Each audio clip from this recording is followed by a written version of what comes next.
ආයුබෝවන් ළමයි. එතකොට අපි දැන් ප්‍රවාහනයේ පාඩමේ අපි මුල ටික අපි කතා කරානේ. එතකොට ඒක හරිම ලේසි පාඩමක් නේ ප්‍රවාහනය. දැන් අපි කතා කරගෙන ආවා ප්‍රවාහනයක මූලිකාංග ටික කතා කරා. ඊළඟට එක් දැන් ප්‍රධාන වශයෙන් ලංකාවේ ක්‍රියාත්මක වෙන්නේ ප්‍රධාන වශයෙන්ම ප්‍රවාහන ක්‍රම පුතේ 4යිනේ.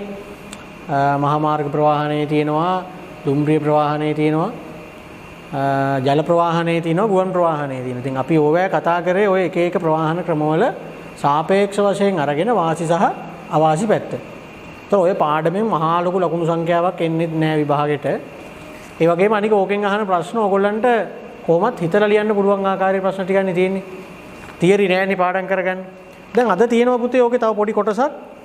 දැන් සාමාන්‍යයෙන් මෙන්න මේක තමයි ඊළඟට ප්‍රවාහනයේ පාඩමෙන් එන්න පුළුවන් තැන. අපෙන් අහනවා සමහර විට මෙහෙම. දැන් ඔබ නුවරඑළියේ ඉඳලා කොළඹට මල් තොගයක් ප්‍රවාහනය කරන්න උවමනා වෙලා තියෙනවා. එතෙන්දී යෝග්‍ය වන්නේ මොන වගේ ප්‍රවාහන මාධ්‍යයක්ද? එම ප්‍රවාහන මාධ්‍ය තෝරා ගැනීමේදී ඔබ විසින් සලකා බලන සාධක මොනවාද? ඔය වගේ ප්‍රශ්නයක් එන්න පුළුවන්. එහෙම නැත්නම් කතරගම ඉඳලා කොළඹට මීකිරි ප්‍රවාහනය කරනවා කියලා කියන ඔය වගේ මොකක් හරි ඇත්තටම භාණ්ඩයක් ප්‍රවාහනය කරන අවස්ථාවක් අපිට දීලා ඒ වෙලාවේදී ගැලපෙන්නේ මොන වගේ ප්‍රවාහන මාධ්‍යයක්ද කියලා වගේ අහන්න පුළුවන්. දැන් අපි මෙතන පොදුවේ කතා කරනවා සාමාන්‍යයෙන් පුතේ යම් කිසි දෙයකට ප්‍රවාහන මාධ්‍යයක් තෝරගනිද්දී අපි මොන වගේ සාධක ගැනද සලකා බලන්න ඕනි කියලා. يعني මොන වගේ දේවල් බලලාද අපි ප්‍රවාහන මාධ්‍යයක් තෝරගන්නකොට තෝරගන්නේ. උචිත ප්‍රවාහන මාධ්‍යයක් තෝරා ගැනීමේදී සැලකිලිමත් විය යුතු කරුණු කියලා කියන්නේ ඒකයි. දැන් පළවෙනියටම තියෙනවා භාණ්ඩයේ ස්වභාවය බලනවා. අපි අද කතා කරන්නේ පුතේ ඒතකොට ටියුට් එකේ 7 වෙනි පිටුවේ උචිත ප්‍රවාහන මාධ්‍යයක් තෝරා ගැනීමේදී සලකා බැලිය යුතු කරුණු කියන දැන්. අපිට කියනවා දැන් ප්‍රවාහන මාධ්‍යයක් තෝරගන්නකොට භාණ්ඩයේ ස්වභාවය ගැන බලන්නලු. හරිනේ දැන් අපි ප්‍රවාහනය කරන දෙයට ගැළපෙන විදිහට එපා ප්‍රවාහන මාධ්‍ය තෝරගන්න. අපි උදාහරණයක් ගමුකෝ. දැන් තෙල් ගිනියනවා නම් පුතේ ඒකට ගැළපෙන්නේ ඉන්නනේ බවුසර්. තෙල් ගිනියන්නේ බවුසර් වල. එතකොට දැව ප්‍රවාහනය කරන්න තියෙනවා අර ලොකු ලොරි. කන්ටේනර් තියෙනවා. කියන්නේ එක එක භාණ්ඩවල හැටියට ඕනි ප්‍රවාහන මාධ්‍ය තෝරගන්න. දැන් බිත්තර වගේ දෙයක් ප්‍රවාහනය කරනකොට ඒවට ගැළපෙන වාහනයක් එපා අපි තෝරගන්න.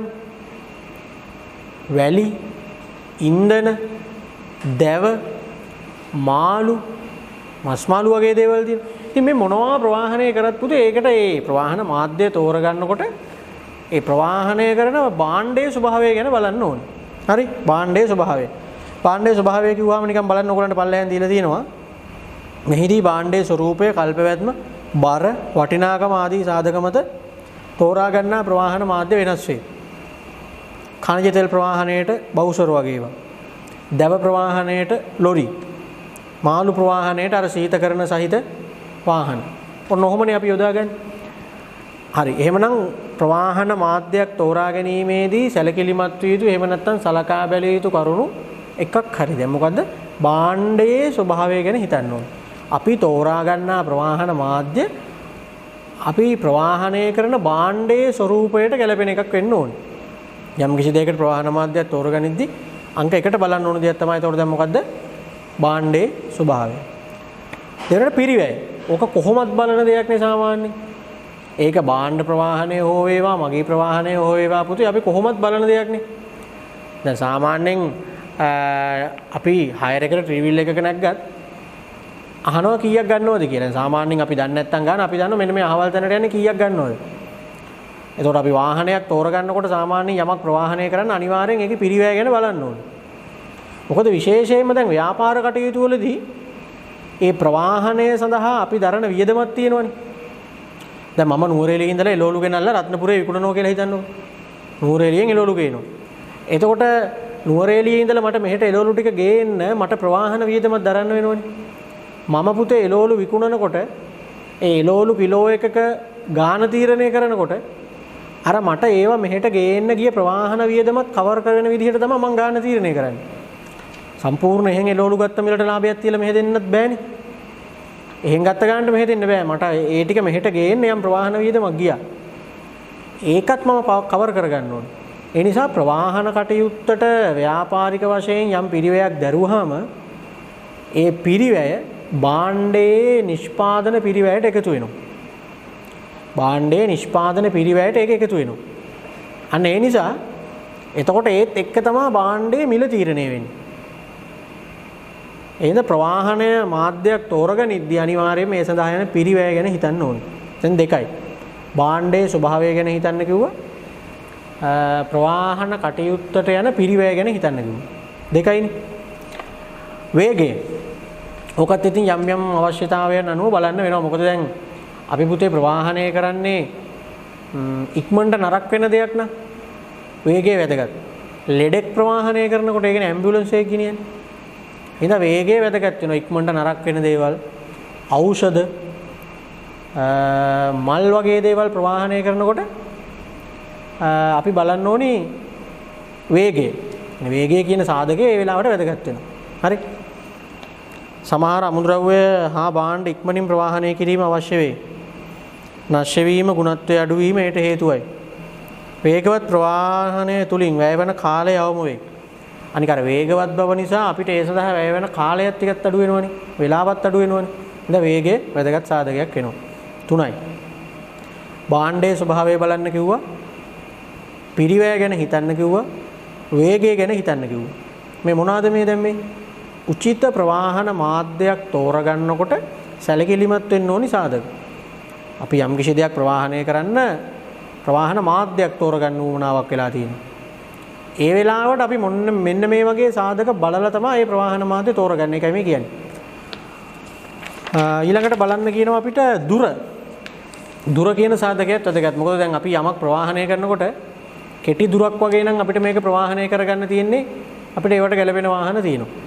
දැන් ගොඩාක් දුර අරන් යන්න ඕනි වගේ නම් සමහර විට දැන් ප්‍රවාහනයේදී මතක තියාගන්න මේ රට ඇතුළ ගැන විතරක් හිතන්න එපා. සමහර විට අපි මේ ප්‍රවාහනය කරන දේ මේ රටේ ඉඳලා වෙන රටකට යවන්න තියෙන දෙයක්. එක්ක වෙන රටක ඉඳලා මෙහෙට ගේන්න තියෙන දෙයක්. ඉතින් එතකොට ඒ දුර ප්‍රමාණය ගැන හිතන්න වෙනවා. ඒකට මාධ්‍යයක් තෝරගනින්න. මොකද ගොඩාක් දුර ප්‍රවාහනය කරනවා නම් ඒවා අර භාණ්ඩයට ලැබෙන ආරක්ෂාව ගැන එහෙම සැලකිලිමත් වෙන්න එපා. ඒ අනුව තමයි එතකොට වාහනයක් තෝරගන්නේ. ධාරිතාව. ඔකත් අනිවාර්යෙන් බලන්න එපා. දැන් අපි කියන්නේ මිනිස්සු නම් කී දෙනෙකුට ගිය හැකිද කියන එක. ධාරිතාවය කියන්නේ ඒකනේ. මිනිස්සු වශයෙන් නම් කී දෙනෙක්ට ගිය හැකිද? භාණ්ඩ නම් කොච්චරක් පටවන්න පුළුවන්ද? ඒ කියන්නේ බලන්න දැන් ලෝඩු ලොරියක උනත් කොච්චර ලෝඩු ප්‍රමාණයක් මේකේ පටවන්න පුළුවන්ද? කොච්චර දැව ප්‍රමාණයක් පටවන්න පුළුවන්ද? කොච්චර මිනිස්සු ටිකකට මේකේ ගිය හැකිද? දැන් ඕනිම දෙයකට ප්‍රවාහන මාධ්‍යයක් තෝරගනිද්දී අපි අනිවාර්යෙන් ධාරිතාවය කියන දේ බලනවා. කොච්චරකට ගිය හැකිද කියන එකත් විශේෂ සාධකයක්. සුරක්ෂිත බව. ඔකත් අනිවාර්යෙන් බලන්න ඕනේ. දැන් අපි යමක් ප්‍රවාහනය කරනකොට ඒකට ලැබෙන ආරක්ෂාව කොයි වගේද?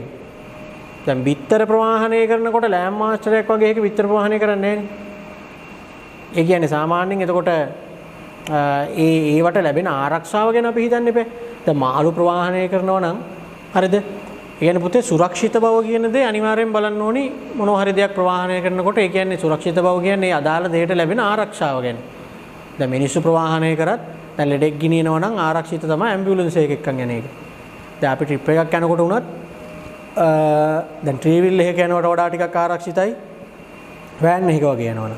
ඊටත් වඩා ටිකක් ආරක්ෂිත වෙනවා බස් එකක වගේ යනවනම්. අන්න එහෙම බලන්න එපා. දැන් විශේෂයෙන්ම භාණ්ඩ ප්‍රවාහනයේදී ඕක කොහොමද බලන්න ඕනේ. දැන් බිත්තර වගේ දෙයක් ප්‍රවාහනය කරනකොට ලෑම් මාස්ටර් එක වගේ වාහනයක අපි ඕක ප්‍රවාහනය කරොත් හරියයිද?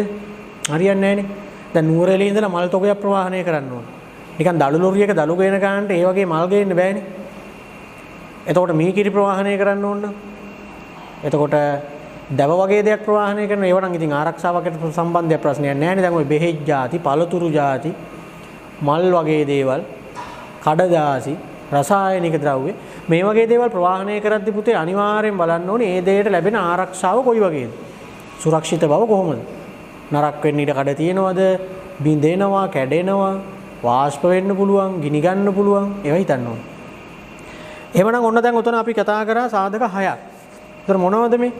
උචිත ප්‍රවාහන මාධ්‍යයක් තෝරා ගැනීමේදී සලකා බැලිය යුතු සාධක. අපි යම් කිසි දෙයක් ප්‍රවාහනය කරන්න ප්‍රවාහන මාධ්‍යයක් තෝරගනිද්දී එන පුතේ ප්‍රවාහන ක්‍රමයක් මාධ්‍යයක් තෝරගනිද්දී එන වාහනයක් තෝරගනිද්දී අපි මොනවද සැලකිලිමත් වෙන්න ඕනි සාධක කියලා තමයි දැන් ඔය කතා කරන්නේ. 6ක් කතා කරානේ. ඔය 6 ඔහොම මතක තියාගන්න. ඒක භාණ්ඩයේ ස්වභාවය ගැන හිතන්න ඕනේ. පිරිවැය ගැන හිතන්න ඕනේ. වේගය ගැන හිතන්න ඕනේ. දුර ගැන හිතන්න ඕනේ. ධාරිතාවය ගැන හිතන්න ඕනේ. සුරක්ෂිත බව ගැන හිතන්න ඕනේ. පොඩ්ඩයි නේ තියෙන්නේ. ප්‍රවාහනයේ පාඩමේ සාමාන්‍යයෙන් චූටි හරි තියරියක් හැටියට තියෙනවා නම් ඉතින් ඔන්න ඔය චුට්ට තමයි තියෙන්නේ. අර අනිත් තිබ්බේ ඉතින් එක එක ප්‍රවාහන ක්‍රමවල වාසී අවාසී ඔය ටිකනේ තිබ්බේ. හරි. දැන් එහෙමනම් ඔන්න ප්‍රවාහනයේ පාඩමේ කතන්දර ටිකත් ඉවරයි. තව තියෙනවා පුතේ පොඩ්ඩක් අපිට මෙන්න මේ ඔයගොල්ලන් නිකන් අර මන් දාලා පොඩ්ඩක් බලා ගන්න. දැන් ලයිනර් නැව් සහ ට්‍රෑම්ප් නැව් කියන්නේ මොනවාද? ලයිනර් නැව් කියන්නේ සාමාන්‍යයෙන් ටයිම් ටේබල් එකකට යන නැව්. අර බස් යන්න වගේ දැන් ඔන්න 2:00ට යන බස් එක ආයෙ 3ට යන බස් එක එහෙම තියෙන්නේ බස් වලට එකට ගියාම. ඒ වගේ නැවුත් තියෙනවා යම් කිසි කාලසටහනකට යන්නේ. අපි ඒවට කියනවා ලයිනර් නැව්. සාමාන්‍යයෙන් ඉතින් අපි අර බස් එකක් හයර් එකට අරන් යන්නේ. වෑන් එකක් හයර් එකට අරන් යන්නේ. ඒ වගේ හයර් එකට අරගෙනත් ගිය හැකියි. ඒවට කියනවා ට්‍රෑම්ප් නැව්. ටැංකි නැව් සහ බහලුම්ගත නැව් කියලා තියෙනවා. ටැංකි නැව් කියන්නේ පුතේ අර අපි ගොඩබිමින් තෙල් ගෙනියන බවුසර් එක තියෙන්නේ. ඒ බවුසරේ තියෙන තෙල් ගෙනියන්නමනේ. බවුසරේ තෙල් ගෙනියන්න නැති වෙලාවට වෙන මොකුත් ගෙනියන්න බෑනේ. දියරයක් ගෙනියන්නනේ පුළුවන් උපරිම. දියර જાතියකට ගැලපෙන්නනේ වාහනේ හදලා තියෙන්නේ. ඉතින් ඒ වගේ තමයි නැවුත් තියෙනවා. මුළු නැවම හදලා තියෙන්නේ නිකන් ඒ අදාළ භාණ්ඩයට ගැලපෙන ටැංකියක් වගේ. විශේෂයෙන් ඔය ඇට જાති, පිටි જાති, ද්‍රව જાති එහෙම වෙන රටවල් වලින් මෙහෙට ගේනකොට ඒ ටැංකි වල දාලා තමයි ගේන්නේ. ඒවට කියන ටැංකි නැව් කියලා. හරි? බහලුම්ගත නැව් කියන්නේ අර තට්ටුව වගේ තමයි ලොකුවට තියෙන්නේ. කන්ටේනර් තමයි මේ නැවේ පටවගෙන ඉන්නේ. අර දිග පෙට්ටි කන්ටේනර් තියෙන්නේ. ඒ කන්ටේනර් පටවගෙන යන නැව් වලට තමයි ඔය බහලුම්ගත නැව් කියන්නේ. ආකස්මික නැව් කියලා જાතියක් කියනවා. ඒ ආකස්මික නැව් කියලා අපි කියන්නේ පුතේ සාමාන්‍යයෙන් දැන් නැවක් වරායට එනකොට නැවක් වරායට එනකොට ඒ නැව කලින් දැනුවත් කරලා තියෙන්න ඕන. අද මේ ලංකාවට වරායට නැවක් එනවා නම් ඒගොල්ලෝ කලින් මොකක් හරි දැනුම් දීවක් කරලා තමයි එන්නේ. ඒතර වරායෙන් දන්නවා මේ අහවල් නැව දැන් මේ වෙලාවට එන්න තියෙනවා කියලා. එහෙම නැතුව දැන් හදිසියේ යම් කිසි අවශ්‍යතාවයකට නැවක් වරායකට ළඟා වෙනවා නම් කලින් දැනුම් දීලා නැහැ මේක අපි බලාපොරොත්තු වෙච්ච නැවක් නෙවෙයි කියන්නේ. මොකක් හරි හදිස්සියකට ආපු නැවක්. අන්න එතකොට ඒවට කියනවා ආකස්මික නැව් කියලා. අර මහා පාරේ වාහන යනකොට ඕනි වාහනයකට ඕනි වෙලාවක යන්න පුළුවන් වගේ මේ නැව් වලට එහෙම එන්න බෑ කැමැති වෙලාවට රට ඇතුළට. එතකොට එහෙම කලින් අවසර අරගෙන එහෙම තමයි වරායකට නැවක් ඇතුල් වෙන්නේ. මොකක් හරි හේතුවකට හදිස්සියකට නැවක් වරායට આવොත් අන්න එහෙම නැව් වලට තමයි එතකොට අපි කියන්නේ ආකස්මික නැව්. තව වචන දෙකක් තියෙනවා බහලුම් මධ්‍යස්ථාන හා බහලුම් පර්යන්ත කියලා. බහලුම් මධ්‍යස්ථානවලයි බහලුම් පර්යන්තවලයි වෙනස මොකක්ද එතකොට? බහලුම් මධ්‍යස්ථානයක් කියන්නේ අර බහලුම් වලට භාණ්ඩ පටවන තැන්. අර ලොකු කන්ටේනර් පෙට්ටි තියෙන්නේ. ඒ කන්ටේනර් පෙට්ටි වලට භාණ්ඩ පටවන තැන් තමයි බහලුම් මධ්‍යස්ථාන කියන්නේ. බහලුම් පර්යන්ත කියන්නේ අර ඒ කන්ටේනර් නැව් වලට පටවන එක බාන එක කරන තැන. හරි. මෙන්න මේක ටිකක් වැදගත් පුතේ ඊළඟට තියෙනවා මේ ප්‍රවාහනයේදී යොදා ගන්නා ලියවිලි කියලා. දැන් සාමාන්‍යයෙන් ප්‍රවාහන කටයුතු වලදී දැන් අපි දන්නවා මොනවද ගොඩබිම් ප්‍රවාහනයේ තියෙනවා. ජල ප්‍රවාහනයේ තියෙනවා. දුම්රිය ප්‍රවාහනයේ තියෙනවා. ගුවන් ප්‍රවාහනයේ තියෙනවා. මහා මාර්ග තියෙනවා. මේ එක් ප්‍රවාහන ක්‍රමවලදී මේ එක් ප්‍රවාහන මාර්ගවල තියෙනවා විශේෂයෙන් භාණ්ඩ ප්‍රවාහනය කරද්දී. දැන් ගොඩබිමින් භාණ්ඩ ප්‍රවාහනය කරනවා. ජල මාර්ග හරහා එහෙම නැත්නම් නැව් වලින් භාණ්ඩ ප්‍රවාහනය කරනවා. ගුවන් මගින් ප්‍රවාහනය කරනවා. මේ ප්‍රවාහනය කරනකොට ඒවට අදාළ නීත්‍යානුකූල ලියවිලි තියෙනවා ගන්න. එක් ආකාරයේ ප්‍රවාහන ක්‍රම තීරණය කරද්දී තියෙනවා ගන්න ඕනේ නීත්‍යානුකූල ලියවිලි. දැන් මහා මාර්ග ප්‍රවාහනය හරහා භාණ්ඩ ප්‍රවාහනයක් කරනවා නම් ඒ කියන්නේ පුතේ ගොඩබිමින් අපි භාණ්ඩ ප්‍රවාහනයක් කරනවා නම් මොකද්ද ඒ වෙලාවට ඕනි වෙන නීත්‍යානුකූල ලියවිලි? දැන් ගොඩබිමින් භාණ්ඩ ප්‍රවාහනයක් කරනවා කියම ඔයගොල්ලෝ හිතන්න දැන් ඔන්න වැලි තොගයක් ප්‍රවාහනය කරනවා, දැව තොගයක් ප්‍රවාහනය කරනවා මොනවා හරි භාණ්ඩයක්. එතකොට මේක ගොඩබිමින් ප්‍රවාහනය කරනවා නම් එතෙන්දී ඕනි වෙන නීත්‍යානුකූල ලියවිල්ල තමයි ලියාගන්න බාර දීමේ තුණ්ඩුව. බාර දීමේ තුණ්ඩුව. බාර දීමේ තුණ්ඩුව. ඒ කියන්නේ නිකම් පුතේ ඔය ලොරි එක මොනවා හරි පටවලා වාහනයක මොනවා හරි පටවලා එහෙම තනකින් තනකට යවන්න බෑ. දැන් එහෙම ඔය වැලි පටව ගත්ත ලොරි යනවා අපි දැකලා තියෙනවා. කොට පටව ගත්ත ලොරි යනවා දැකලා තියෙනවා. දේවෙන් ඔය හිටපු ගමන් මගදී නවත්තලා ඉල්ලන මේගොල්ලන්ගෙන් බාර දීමේ තුණ්ඩුව දෙන්න කියලා. මේ කොහේ ඉඳලා කොහාටද මේ භාණ්ඩ ටික ගෙනියන්නේ, අපි කොහෙන්ද මේවා බාරගත්තේ, කොහෙටද බාර දෙන්නේ, මේ ඔක්කොම විස්තරය දාලා නීත්‍යානුකූලව අවශ්‍යතාවයක් ආවොත් පෙන්වන්න තියෙන්න ඕනේ. ඒක තමයි බාර දීමේ තුණ්ඩුව. ඒතර ගොඩබිමින් භාණ්ඩ ප්‍රවාහනය කරනකොට වැදගත් වෙන නීත්‍යානුකූල ලියවිල්ල තමයි මොකද්ද? බාර දීමේ තුණ්ඩුව. මහා මාර්ග ප්‍රවාහනයේදී මගී ප්‍රවාහනය. මගී ප්‍රවාහනය සඳහාත් නීත්‍යානුකූල ලියවිලි ඕනි. දැන් මම බස් එකක් ගත්තා කියලා හිතන්නකො. මම බස් එකක් අරගෙන මම කැමති දිහාවක නගරයක බෝඩ් එකක් දාගෙන මම මිනිස්සු පටවගෙන යනවා. එහෙම යන්න පුළුවන්ද? එහෙම යන්න බෑ. එහෙම අපිට ඕනි වෙච්ච පළියට මේ මගීන් නග්ගගෙන වාහන වලට එහෙම යන්න බෑ. ඒකටත් ඕනේ නීත්‍යානුකූල ලියවිල්ල. ඒකට කියන පුතේ මාර්ග බලපත්‍රය කියලා, රූට් පර්මිට් කියලා කියන්නේ. දැන් කොළඹ සහ ඇඹිලිපිටිය. දැන් කොළඹ ඉඳලා ඇඹිලිපිටියට මට මිනිස්සු ප්‍රවාහනය කරන්න ඕන නම් මට මේ බස් එකක් විතරක් අරගෙන හරියන්නේ නැහැ. කොළඹ ඇඹිලිපිටිය කියලා බෝඩ් එකක් දාගෙන මට එහෙම යන්න බෑ මිනිස්සුන් නගින්න කියලා. ඒතර මට නීත්‍යානුකූල වේ සඳහා අවසර ගන්න ඕනේ ලියවිල්ලක් තියෙනවා. කොළඹ ඉඳලා ඇඹිලිපිටියට මිනිස්සු ප්‍රවාහනය කරන්න මං නීත්‍යානුකූලව අවසර ගන්න ඕනේ.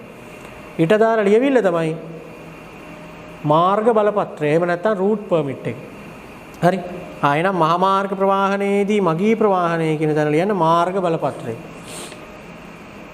මාර්ග බලපත්‍රය.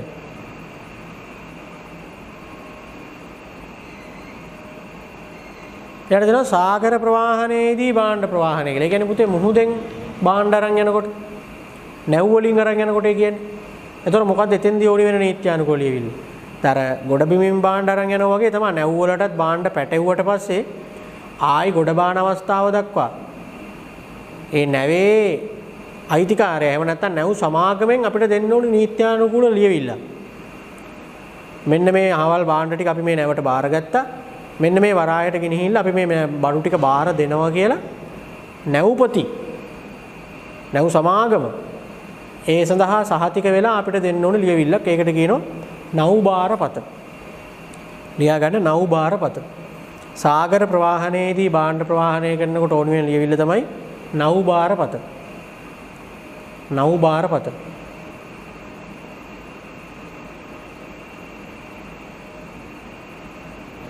හරිද? 3යි. ආයන ගුවන් ප්‍රවාහනයේදී භාණ්ඩ ප්‍රවාහනයට මොකද්ද? ගුවන් ප්‍රවාහනයේදී භාණ්ඩ ප්‍රවාහනය. ඒ කියන්නේ පුතේ ගුවනින් මොනවා හරි භාණ්ඩ ප්‍රවාහනය කරනවා නම් මොකද්ද ඕනි වෙන ලියවිල්ල? ලියන්න ගුවන් මාර්ග බිල්පත. ගුවන් මාර්ග බිල්පත. ගුවනින් භාණ්ඩ ප්‍රවාහනය කරනවා නම් ඕනි වෙන්නේ ඒක. ගුවන් මාර්ග බිල්පත. ගුවන් මාර්ග බිල්පත.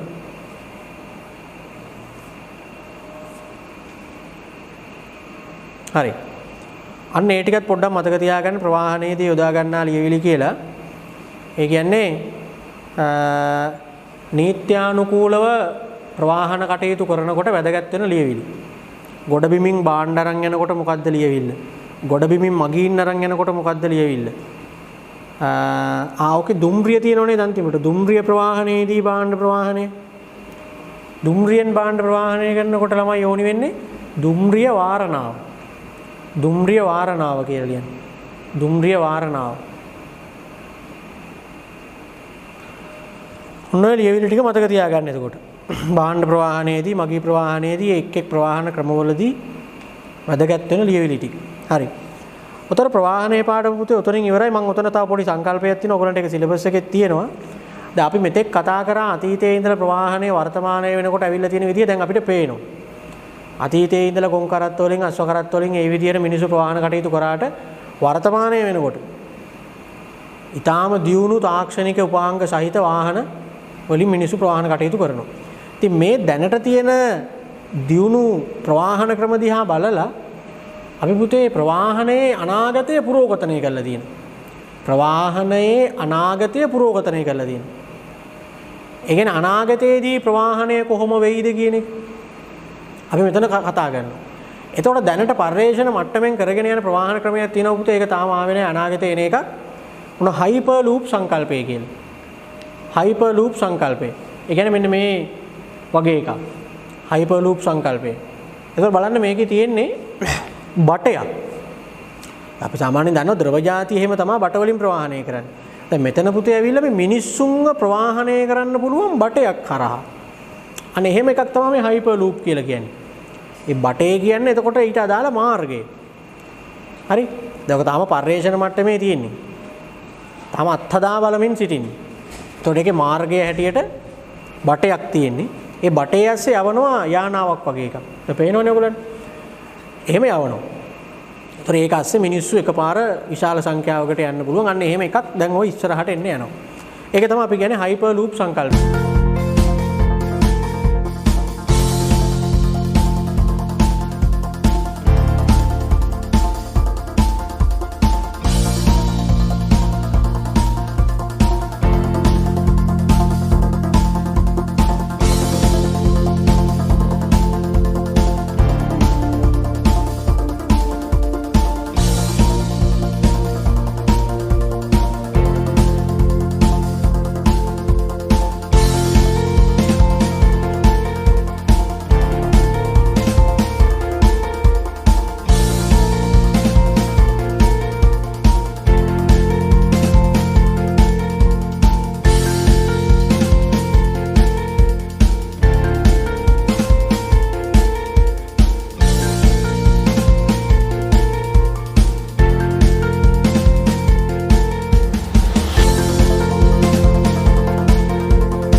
තව තියෙනවා එයා වීල් එහෙම නැත්නම් ඕක්කා කියලා එකක්. ඒ කියන්නේ පුතේ සාමාන්‍යයෙන් අර මිනිස්සුන් නිකන් සෙටප් පුදක දාගෙන ඇවිදින්න වගේ පොඩි ගැජට් එකක් තියෙනවා. ඒක නිකන් කකුලේ දාගෙන අර නිකන් ඔහොම යනවා ඒක. එතකොට අපි පයින් යන්නේ. පයින් යන උනාට නිකන් අපිට ඒකට නිකන් හිටගෙන ඉන්න තියෙන්නේ.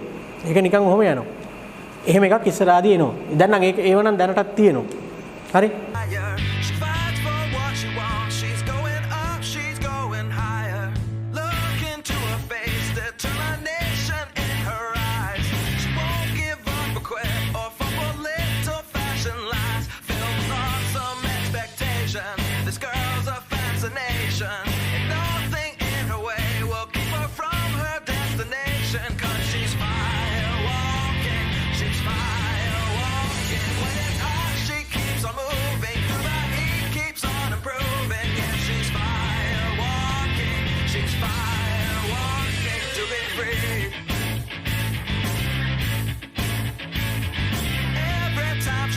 You'll see her right back up again, and nothing keeps her down. If you count her right, you better count again. Even with her pretty face, she'll put you in your place. 'Cause she is on a mission. Move aside and give her space. With fists high in the air, victorious she overcomes.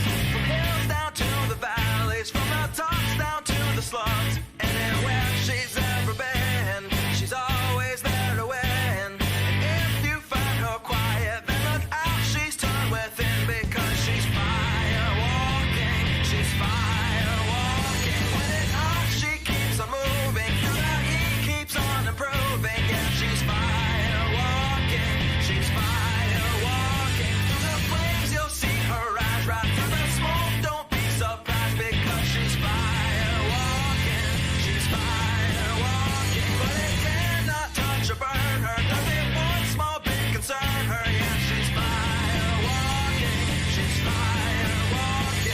ඔය ලංකාවට එන එකක් නෑ. ඔය ලංකාවේ තියෙන පාරවල් වල හැටියට ඔය වගේ යන්න බෑ. සාමාන්‍යයෙන් අපේ මේ තියෙන වාහනත් බොහොම මාරු වෙන්නේ යන්නේ.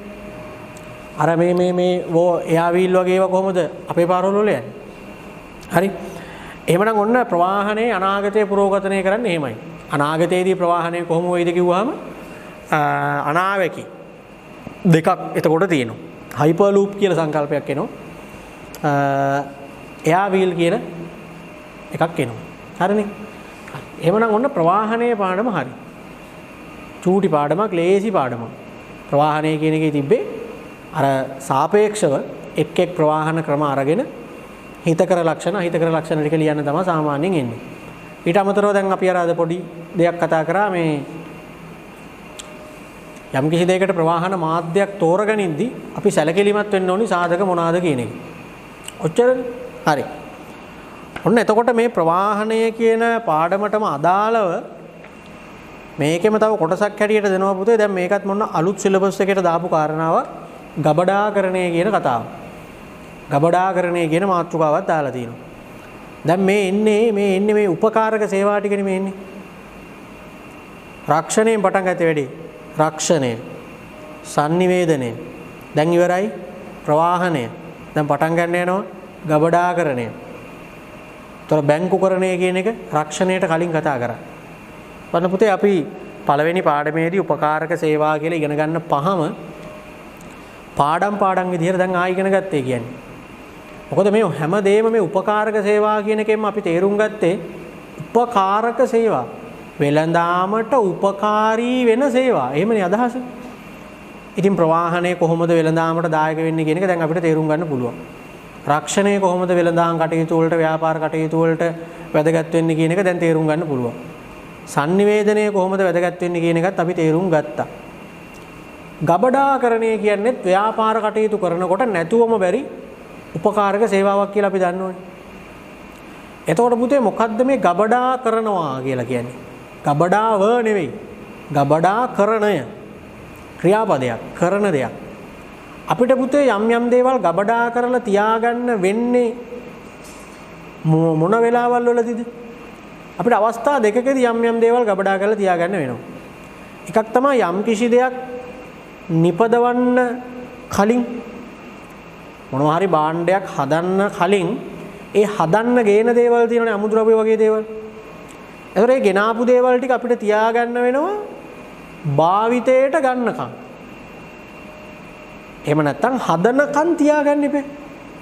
දැන් හිතන්න ලී බඩු හදන තැනක දැව, ඇන, තීන්ත මේවා ගේනවනේ. ගෙනල්ලා අර ගේන දැව කොට ටික සේරම එකපාර පාවිච්චි කරන්නේ නැහනේ. අර ගෙනාපු දැව කොට අර ලී කොට ටික ගබඩා කරලා තියාගන්න වෙනවා. මොකද ගබඩා කරලා තියාගන්නේ? ප්‍රයෝජනයට ගන්නකම්, භාවිතයට ගන්නකම්. එහෙමත් ගබඩා කරලා තියාගන්න වෙනවා නිෂ්පාදන කටයුතු කරන අයට නම්. තමන්ගේ අදාළ දේ භාවිතයට ගන්නකම් ගබඩා කරලා තියාගන්න වෙනවා. ආය වෙලාවකට පුතේ අලෙවි කරනකම් ගබඩා කරලා තියාගන්න වෙනවා. දැන් හදලා ඉවර වෙච්ච ඒවා. දැන් ලී බඩු හදන්න කලින් අර දැව කොටයි අනම්මනම් ඒ ටික ගබඩා කරලා තියාගන්න වෙනවනේ ගෙනල්ලා. ඒ වගේම තමයි හදලා ඉවරුණාට පස්සේ මේවා හදලා ඉවර වෙන ගමන් ගණක් ගන්න මිනිස්සු මේව ඇවිල්ලා අරන් යන්නේ නැහැ. හදලා ඉවරුණාට පස්සේ විකිණුනකම්, අලෙවි කරනකම් අපිට රැස් කරලා තියාගන්න වෙනවා. ඉතින් මේ අවස්ථා දෙකේදීම වෙන්නේ රැස් කර තබා ගැනීම. අන්නේ රැස් කර තබා ගැනීමට තමයි අපි කියන්නේ මොකද්ද? ගබඩාකරණය කියලා. ප්‍රයෝජනයට ගන්නකම් එහෙම නැත්නම් අලෙවි කරනකම් රැස් කරලා තියාගන්නවට කියනවා මොකද්ද? ගබඩාකරණය.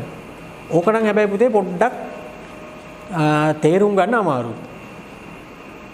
ගබඩාකරණය කියන එකේ තියෙන ඒවා ටිකක් තේරුම් ගන්න අමාරුයි.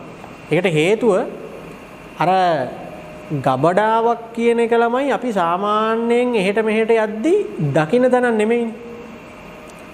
ව්‍යාපාර ආයතන, ව්‍යාපාර ස්ථාන අපි ඕනි තරම් දකින්නවා. බොහෝ විට ඔය කියන විදිහේ දැන් මේ පාඩමෙන් උගන්වන ආකාරයේ මහා පරිමාණ ගබඩාවක් ඔයා හෝ මම හෝ මේ යන්නේන ගමන් දකින්න දෙයක් නෙවෙයි. අනේ ඒ හින්දා මේ ගබඩාවල් ගැන කියනකොට අපිට ඒක එච්චරට මැවෙන්නේ නැහැ, චිත්ත රූප මැවෙන්නේ නැහැ, එකපාරට පුරුදු නැහැ. මම ඉතින් ගොඩක් වෙලාවට මේකෙදී අදාළ ගබඩා කරන උපකරණ ගැන, ඒ එක ක්‍රම ගැන අපි අර වීඩියෝ වලින් තමයි ගොඩක් වෙලාවට තේරුම් ගන්න තියෙන්නේ මෙහෙම වෙන්න මෙන්න මෙහෙමයි වෙන්නේ කියලා. මොකද අපි ගබඩාවක් අස්සට ගිහිල්ලා නැහැ. ගබඩාවක් අස්සේ වෙන දේවල් අපි හරියට දැකලා නැහැ. ඒ එක එක උපකරණ වලට කියන නම් අපි දන්නේ නැහැ. ඔහොම ප්‍රශ්නයක් තියෙනවා. හැබැයි ඉතින් මේකයි. ගබඩාකරණයේ පාඩමේ පුතේ හරියට බැලුවොත් මාතෘකා තියෙන්නේ 3යි. ඒ මාතෘකා 3 කටපාඩම් කරලා හරි තියාගන්න. මොකද හිතලා ලියන්න පුළුවන් ආකාරයේ දේවලුත් ගබඩාකරණයේ එකේ නැහැ. ඒ හින්දා කටපාඩම් කරලා හරි කමන්නේ ගබඩාකරණයේ ප්‍රධාන මාතෘකා 3ක් විතර තියෙන්නේ. ඒ 3 මතක තියාගන්න. විශේෂ කාරණා කීපයක් තියෙන. එකක් තමයි මේක අලුත් සිලබස් එකට අලුතෙන් එකතු කරපු කොටසක්. ප්‍රවාහනයේ පාඩම්, රක්ෂණයේ පාඩම්, sannivedanaya පාඩම් අපි ඉගෙන ගන්න කාලෙත් තිබ්බා. පුතේ 2017 ආපු එහෙම නැත්නම් 2019 සිට ක්‍රියාත්මක වන නව විෂය නිර්දේශයට අලුතින්ම එකතු කරපු කොටසක් තමයි ඔන්න ඔය ගබඩාකරණය කියන මාතෘකාව. කියන්නේ 2019 ළමයි තමයි මුලින්ම ඕක විභාගයට මුහුණ දෙන්නේ. ඒ ළමයින්ගෙන් ඇහුවේ නෑ ගබඩාකරණය ගැන. 20 ළමයින්ගෙන් දැන් ඒ ළමයි ලියලා තියෙන්නේ තාම රිසල්ට් ආවේ නෑනේ. ඒත් ගබඩාකරණය ගැන අහලා තිබ්බේ නෑ. ඒ කියන්නේ ලියන ප්‍රශ්නයක් ආකාරයට. දැන් 21 ඕගොල්ලෝ. ඊට 22 ළමයි. ඒක නිසා පොඩ්ඩක් අලුතෙන් එකතු කරපු කොටස් නිසා මේ ටික පොඩ්ඩක් අවධානයෙන් බලලා තියාගන්න. ගබඩාකරණයේ හැඳින්වීම. කියවන්න ගබඩාකරණය කියන එක. ගබඩාකරණය යනු තොගයක් මිලදීගත් අවස්ථාවේ හෝ නිෂ්පාදනය කළ අවස්ථාවේ සිට. ඒක මම කිව්වේ ගබඩා කරන්න වෙන අවස්ථා දෙකක් අපිට තියෙනවා. භාණ්ඩ හදන්න ගෙනාපු දේවල් හදනකන් තියාගන්න වෙනවා. හදලා ඉවර වෙච්ච දේවල් විකුණනකන් තියාගන්න වෙනවා. ඒකයි කියන්නේ නිෂ්පාදනය කළ අවස්ථාවේ හෝ මිලදීගත් අවස්ථාවේ සිට. ඒවා අලෙවි කරන තෙක් හෝ භාවිතයට ගන්නා තෙක්. රැස්කර තබා ගැනීමේ ක්‍රියාවලිය ගබඩාකරණයයි. රැස්කර තබා ගැනීමේ ක්‍රියාවලිය ගබඩාකරණයයි. හරිද? ඔන්න ගබඩාකරණයේ හැඳින්වීම හරි. ඊළඟට තියෙනවා ගබඩාකරණ ක්‍රියාවලියට අදාළ පියවර. ඒ කියන්නේ පුතේ දැන් ඔය ගබඩාවක් කිව්වහම සාමාන්‍යයෙන් මේ පිටි ටිකක්, ගඩොල් ටිකක්, ඔය වගේ මොනවා හරි පොඩි දෙයක් ගබඩා කරලා තියෙන එකක්ම තේරුම් ගන්න යන්න එපා. මවා ගන්න යන්න එපා. මහා පරිමාණ ගබඩා තියෙනවා. ඒ වගේ ඇවිල්ලා දැන් මේ වෙන රටවල් වලට භාණ්ඩ යවන, වෙන රටවල් වලින් ගෙන්නන, ඒ වගේ ජාත්‍යන්තර විදියට ගණදෙනු කරන නිෂ්පාදන ආයතන, ව්‍යාපාර ආයතන හා සම්බන්ධ ගබඩා. ඒතර මේවා අස්සේ භාණ්ඩ අහුරන්න ගෙනහපු එක එක යන්ත්‍ර තියෙනවා, මේවා අස්සේ වාහන තියෙනවා, ඒ වගේ විශාල ගබඩා. ඒතර මේකත් දැන් අපි හිතන්න එපා මෙහෙම හිතන්න එපා ඔයා. දැන් අපි දම්රෝල නම් අපි ලීබඩු හදන දම්රෝ හරි මොකක් හරි ගන්නකො. අපේ හදන ලීබඩු වලට අදාළ ගබඩා අපිටම තියෙන්න ඕනිද? නෑ එහෙම එකක් නේද අපිටම තියෙනවා නම් ප්‍රශ්නයක් නෑ. එහෙම නැත්නම් පුතේ ගබඩා කියන්නේ බිස්නස් එකක්. දැන් බැංකු කියන්නේ බිස්නස් එකක්නේ. ප්‍රවාහනය කියන්නේ බිස්නස් එකක්නේ. දැන් විවිධ පාර්ශවයන් අපිට ප්‍රවාහන පාසුකම් දීලා අපෙන් සල්ලි ගන්න. දැන් මම නිෂ්පාදන කටයුත්තක් කරා කියලා මට ඒකට ඕනි කරන ප්‍රවාහන පාසුකම් මම හදා ගන්න ඕනි කියලා එකක් නෑ. ඉතින් මට තියෙනවා නම් හොඳයි. දැන් මම එළවලු විකුණනවා නම් මට ලොරිය ඕන නම් ඒකට ලොරියක් දෙකක්, මටම ලොරියක් දෙකක් තියෙනවා නම් හොඳයි. නැත්නම් ඉතින් මට සල්ලි ගෙවලා ඕනි තරම් ওই ප්‍රවාහන පාසුකම් ගන්න ඕනි තරම් ලොරි තියෙනවා. හයර් එකට යන ලොරි තියෙනවා. ගබඩාකරණයත් එහෙම තමයි. අපිටම ගබඩා තියෙනවා නම් හොඳයි. එහෙම නැත්නම් ගබඩා පවත්වගෙන යන ව්‍යාපාර තියෙනවා. ඉතින් අපේ භාණ්ඩවල හැටියට අපි ඒ අදාළ ගබඩාව තෝරගෙන ඒගොල්ලන්ට අදාළ කුලිය ගෙවලා අපිට පුළුවන් ගබඩා කරන්න. හරිද? ඒ නිසා අර ගබඩාවක් කිව්වහම අර ඊටාම පොඩි ප්‍රමාණයේ එහෙම ගබඩාවක් ඔයගොල්ලෝ ඔලුවට ගන්න යන්න එපා. හරි. එන්න පුතේ ටියුට් එකට ගබඩා කරන ක්‍රියාවලියේ පියවර කියලා තියෙනවනේ.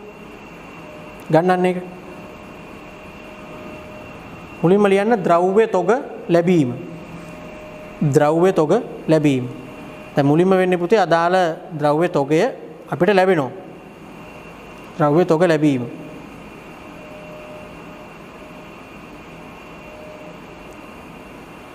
ඊළඟට හඳුනා ගැනීම. හඳුනා ගැනීම.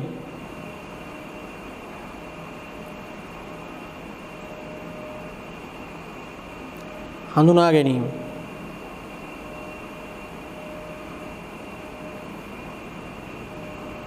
ඊට පරීක්ෂා කිරීම. පරීක්ෂා කිරීම.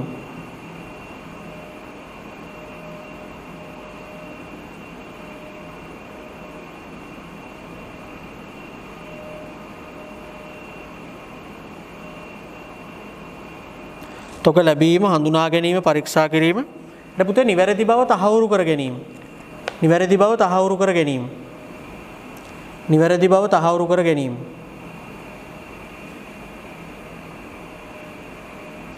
දැන් ඔතෙන්ට නැගන් අපි යමු බලන්න පියවර ටික. මොකද්ද මුලින්ම වෙනවා කිව්වේ ගබඩාවක භාණ්ඩ ගබඩා කරනකොට එහෙම නැත්නම් ගබඩා කරණය කියන එකේදී කොහොමද යන පිළිවෙල කියන්නකො. මුලින්ම ද්‍රව්‍ය තොගය ලැබෙනවා. දැන් ගබඩාවට අදාළ ද්‍රව්‍ය තොගය ලැබෙනවා. ඊළඟට මොකද කරන්නේ? ඊළඟට ඒ හම්බ වෙච්ච ටික අපි හඳුනා ගන්න ඕනේ. ඒ කියන්නේ මොනවද ආවේ මේවා අපිටද ආවේ අපි ඕඩර් කරපුවද ඇවිල්ලා තියෙන්නේ. දැන් රෙදි නම් ඒ මොනවද රෙදි වර්ග නම්ම නම් එහෙම. පිටි නම් පිටි ඒ මොනවද ආවේ කියලා ඒක හරියට අඳුර ගන්න ඕනේ. දැන් මේ මොනවද ආවේ හඳුනා ගන්න. ඊළඟට මේ ඔක්කොම ටික චෙක් කරන්න ඕනේ. දැන් පුතේ අපි මම ගබඩාවක් නම් මම පවත්වගෙන යන්නේ මගේ බිස්නස් එක ගබඩා පහසුකම් දෙන එක නම් දැන් කවුරු හරි මොනවා හරි ටිකක් මට එවනවා මේ මගේ ගබඩාවේ ගබඩා කරන්න කියලා. එතකොට ඒව නිකන් චෙක් කරන්න නැතුව මම ගබඩා කරලා හරියන්නේ නැහැ. මොකද හදිසියේ දැන් මම ඒ ටික ආවා එහෙම්ම ගබඩා කරා. පස්සේ ඊළඟට මේ මිනිස්සයා කියන්න පුළුවන් මේ දැන් ගබඩාවෙන් ආපහු භාණ්ඩ ටික පිටත් කරනකොට නිකුත් කරනකොට යම් යම් දෝෂ සහිතව තිබ්බොත් එයා ඒක මගේ පිටින් යවන්න පුළුවන්. මම මේවා ගබඩාවට දෙනකොට මෙහෙම දෝෂ සහිතව තිබ්බේ නැහැ. ගබඩාවේදී තමයි මේ හානිය පාඩුව වෙලා තියෙන්නේ කියලා. ඒ නිසා සාමාන්‍යයෙන් ගබඩාවක භාණ්ඩ අහුරනකොට ගබඩාකරණයේදී ඒ ද්‍රව්‍ය තොගේ ලැබුණාම ඒක හරියට අඳුරගෙන ඊළඟට අනිවාර්යෙන් ඒවා චෙක් කරන්න ඕනේ, පරීක්ෂා කරනවා. ඔක්කොම එකින් එක පරීක්ෂා කරනවා. පරීක්ෂා කරලා ඒවා නිවැරදි බව තහවුරු කරගන්නවා ඊට පස්සේ. කියන අවුලක් නැහැ කියන එක තහවුරු කරගන්නවා. දෝෂ සහිත ඒවා තියෙනවා නම් ඒවා වෙනම චෙක් වෙනවනේ එතකොට. දැන් අපේ ගබඩාවට ආපු ද්‍රව්‍යයන් වල මෙන්න මේ ටික දෝෂ සහිතයි. මේ ටික අවුලක් නැහැ එහෙම කියලා ටික හරියට පරීක්ෂා කරලා නිවැරදි බව තහවුරු කරගන්නවා. දැන් ඉතින් හරිනේ දැන් ගබඩාවේ භාණ්ඩ ටික ආවා. හඳුනගත්තා. ඔක්කොම චෙක් කරා. නිවැරදි බවට තහවුරු කරගත්තා. දැන් ඊළඟට තියෙන ඉතින් ගබඩාවාස්සේ මේ ටික හරියට තියන්නනේ අහුරන්න තියෙන්නේ. අපි ඉතින් ඒක නිකන් ගබඩාවාස්සේ භාණ්ඩ ඇහිරීම කියලා කියන්නේ ගුණත්වය ආරක්ෂා කිරීම කියන්නේ ඒක තමයි ඊළඟ පියවර. හරි? ලියන්න ඊළඟ පියවර ගුණත්වය ආරක්ෂා කිරීම. ගුණත්වය ආරක්ෂා කිරීම.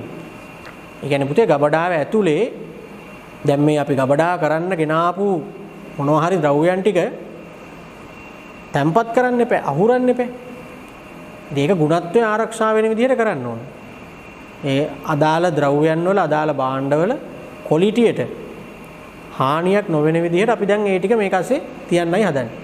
ඒක තමයි ගුණත්වය ආරක්ෂා කරන. ඒකනේ ගබඩාවේ රාජකාරිය වෙන්නේ. ඊළඟට ඉවත් කිරීම. දැන් ඉවරයි. ඉතින් ගබඩාවස්සේ භාණ්ඩ ටික ඇහිරුවට පස්සේ ඊළඟට කරනවා නම් කරන්න තියෙන්නේ මොකද්ද? ආයි ගබඩාවෙන් එළියට දෙනවා.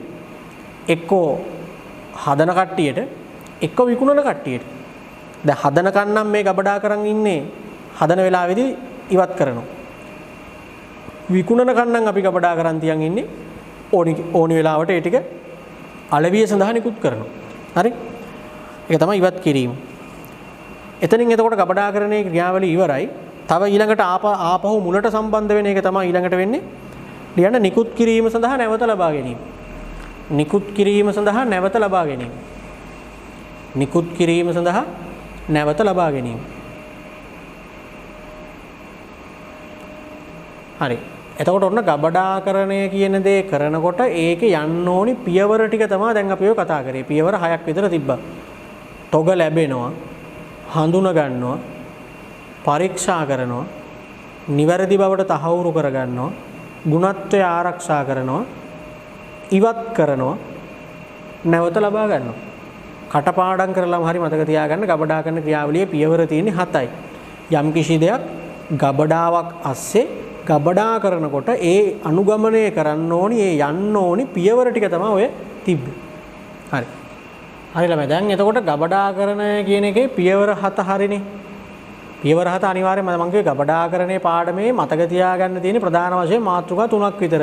ඒ මාතෘකා 3ට අදාළ ටික කටපාඩම් කරලා හරි මතක තියාගන්න. මොකද බොහෝ විට MCQ වෙන්නත් පුළුවන්. ලියන පේපර් එකේ අහන්න පුළුවන් ඒවත් තියෙනවා. දැන්ට ගබඩාකරණය නිර්වචනය නම් එච්චර අදාළ වෙන්නේ නැහැ. ගබඩාකරණය කියන එකේ පියවර 7 මතකනේ. ඊළඟට තියෙනවා දැන් අපිට ගබඩාකරණය කියන එක වෙනයි, ගබඩාව කියන එක වෙනයි. පුතේ එතකොට ගබඩාව කියලා කියන්නේ ඉතින් ඒ භාණ්ඩ අහුරලා තියෙන ස්ථානයනේ. ඒක ගබඩාව. වෙච්චර ලොකු දේවල් නෙවෙයි. මෙන්න මේක වැදගත්. ගබඩාවක් ස්ථානගත කිරීමේදී සලකා බැලිය යුතු කරුණු. ගබඩාකරණය කියන මාතෘකාවේ මම අර කියපු විදිහට ප්‍රධාන මාතෘකා කීපයයිනේ මතක තියාගන්න තියෙනවා කියලා මම කිව්වේ. එයින් එකක් තමයි ඔන්න ඕක. ගබඩාවක් ස්ථානගත කිරීමේදී සැලකිලිමත් විය යුතු සාධක. ගබඩාවක් ස්ථානගත කිරීමේදී සැලකිලිමත් විය යුතු සාධක මොනවාද? දැන් මෙතෙන්දි තේරුම් ගන්න හරියට දැන් අපිට පුතේ ඕනි වෙලා තියෙන්නේ ගබඩාවක් ස්ථානගත කරන්න. කියන්නේ ගබඩාවක් පටන් ගන්න ඕනි අපිට. ගබඩාවක් දාන්නයි ඕනි. මොන වගේ තැනකද දාන්නේ කියලායි දැන් තීරණයක් ගන්න වෙලා තියෙන්නේ. ස්ථානගත කරනවා කියන්නේ ඒකනේ. එතෙන්දී මේක පුතේ ඒකනේ දැන් මම කිව්වේ සාමාන්‍යයෙන් අපි නිතර යන්නේනකොට ගබඩාව කියන ඒවා දකින්නෙත් නැහැ. එහෙනම් අපිට පුරුදු නැත්තේ. අනිත් එක ආවට ගියාට නිකම් මේ කඩයක් දාන්න වගේ ගබඩාවක් දානකොට අපිට කැමති තැනක ගිහිල්ලා අපිට ලේසි තැනක ගිහිල්ලා මේ ගබඩාව දාගෙන හරියන්නේත් නැහැ. ගොඩාක් දේවල් තියෙනවා ගබඩාවක් හදද්දි ගබඩාවක් ස්ථානගත කරද්දි අපි විසින් සැලකිලිමත් වෙන්න ඕනි දේවල්. අන්න ඒව තමයි දැන් මේ කතා කරන්න හදන්නේ. ප්‍රධාන වශයෙන් තියෙනවා පුතේ ඒවා ගබඩා කරන 6ක් තියෙනවා. ගබඩාවක් හදද්දි අපි සැලකිලිමත් වෙන්න ඕනි දේවල් මොනවාද? ඔය සලකා බලන්න ඕනි දේවල් මොනවාද? එකක් තමයි ගොඩනැගිල්ලේ පිරියත සැලැස්ම හා ඉඩකඩ කියන එක. බලන්න එක වචනේ එහෙම අමුතුයි. ගොඩනැගිල්ලේ පිරියත සැලැස්ම හා ඉඩකඩ. මොකක්ද ඒ කියන්නේ? මොකක්ද ළමයි පිරියත කියලා කියන්නේ? දැන් නිෂ්පාදන කළමනාකරණයේ පාඩමේදී ওই පිරියත කියන එක හම්බ වෙනවා. يعني 13 වෙනි පාඩමේදී. ගබඩාවක් හදද්දී ප්‍රධාන වශයෙන් සැලකිලිමත් වෙන්න ඕනි සාධකයක්ලු පිරියත පහසුකම් ගැන. සහ ගොඩනැගිල්ලේ පිරියත සැකැස්ම හා ඉඩකඩ ගැන. පිරියත සැලැස්ම හා ඉඩකඩ ගැන හිතන්නලු. මොකද්ද මේ හිතන්න කියන්නේ? ඒ කියන්නේ පුතේ මේකයි.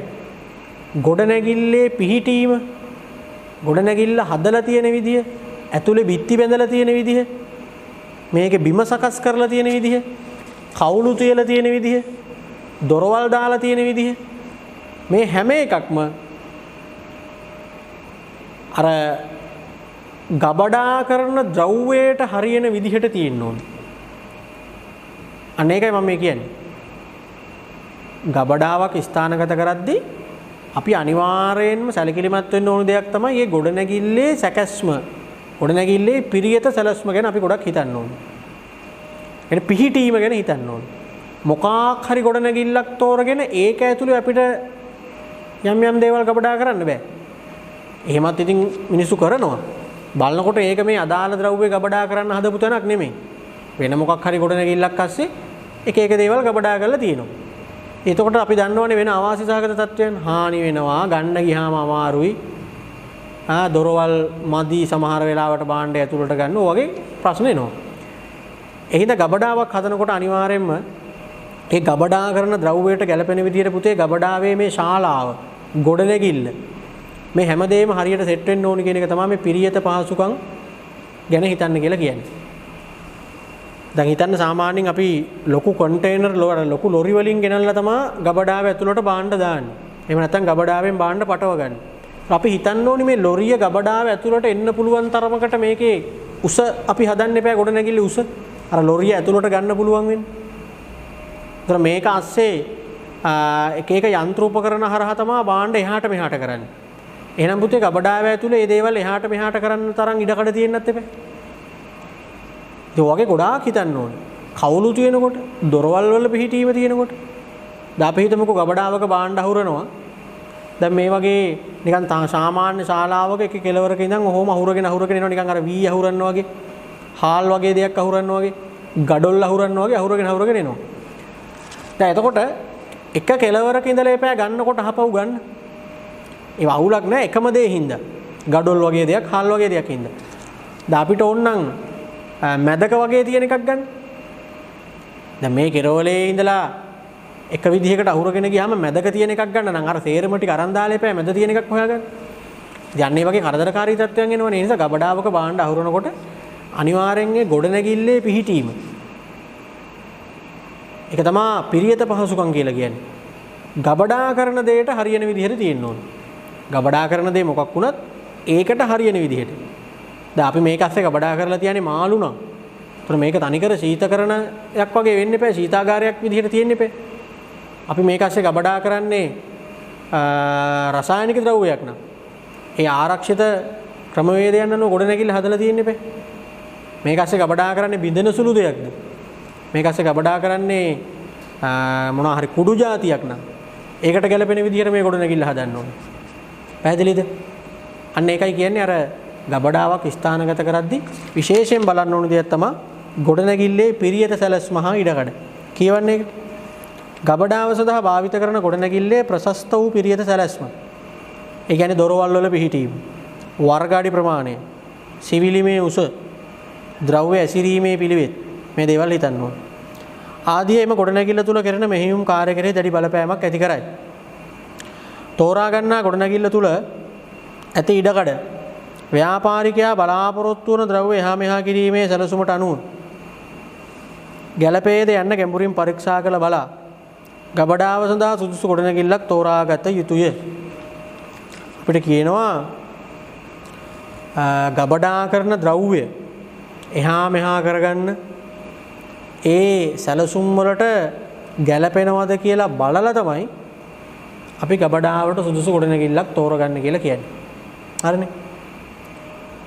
දෙවෙනි එක ද්‍රව්‍ය භාවිතයේ වේගවත් බව හා ගබඩාව තුල කලාප වෙන් කිරීමේ අවශ්‍යතාවය. අපි අපේ ගබඩාව ස්ථානගත කරද්දී අනිවාර්යයෙන්ම පුතේ සලකා බලන්න ඕනේ තව සාධකයක් තමයි අපි මේ ගබඩාවේ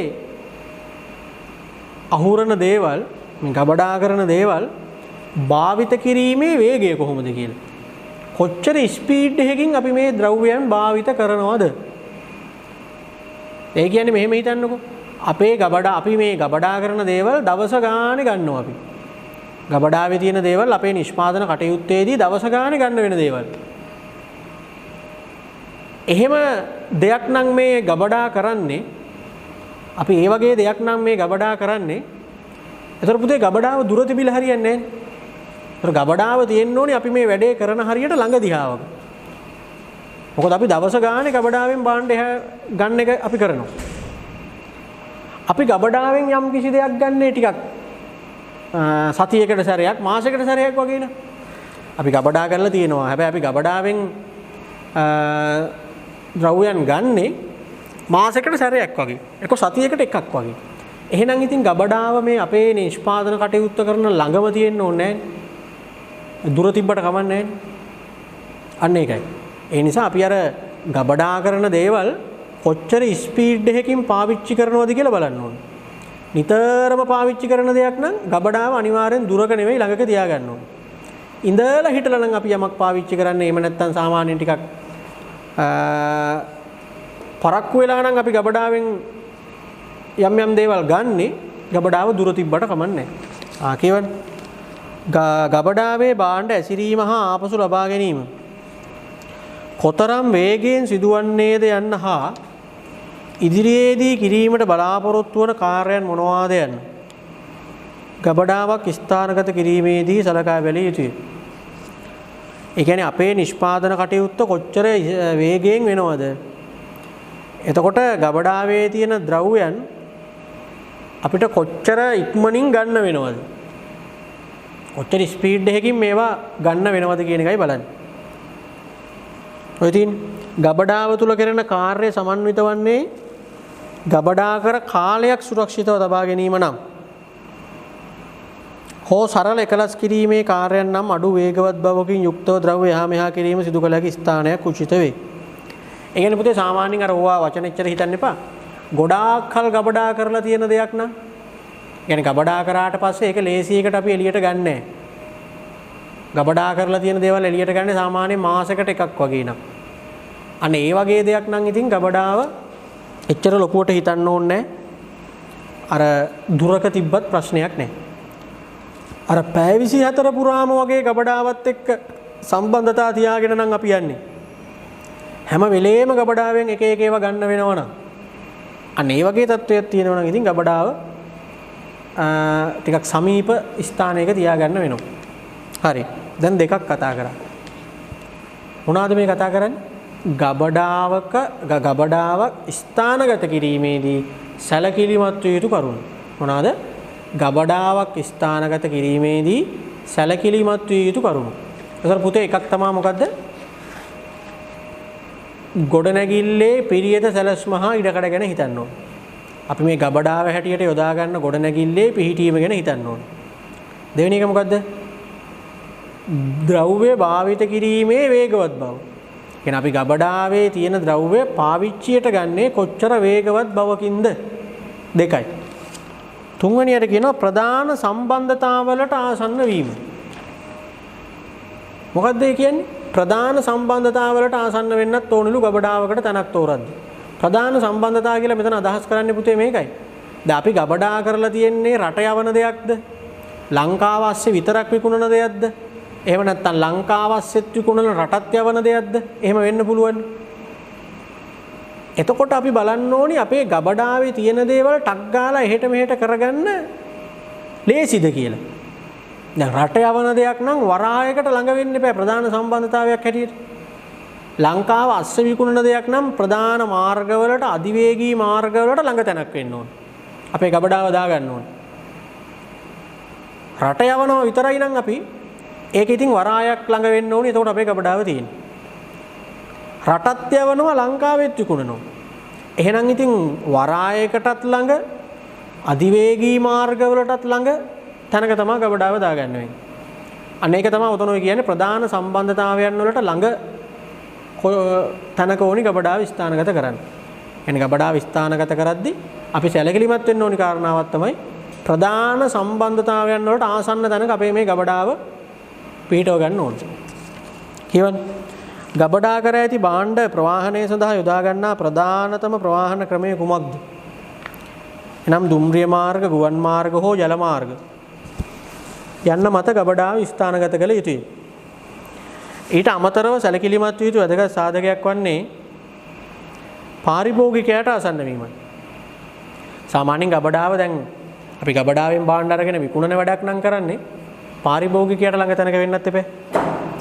එනම් නිෂ්පාදිතයෙන් වැඩි කොටසක් අපනයනය කරන්නේ නම්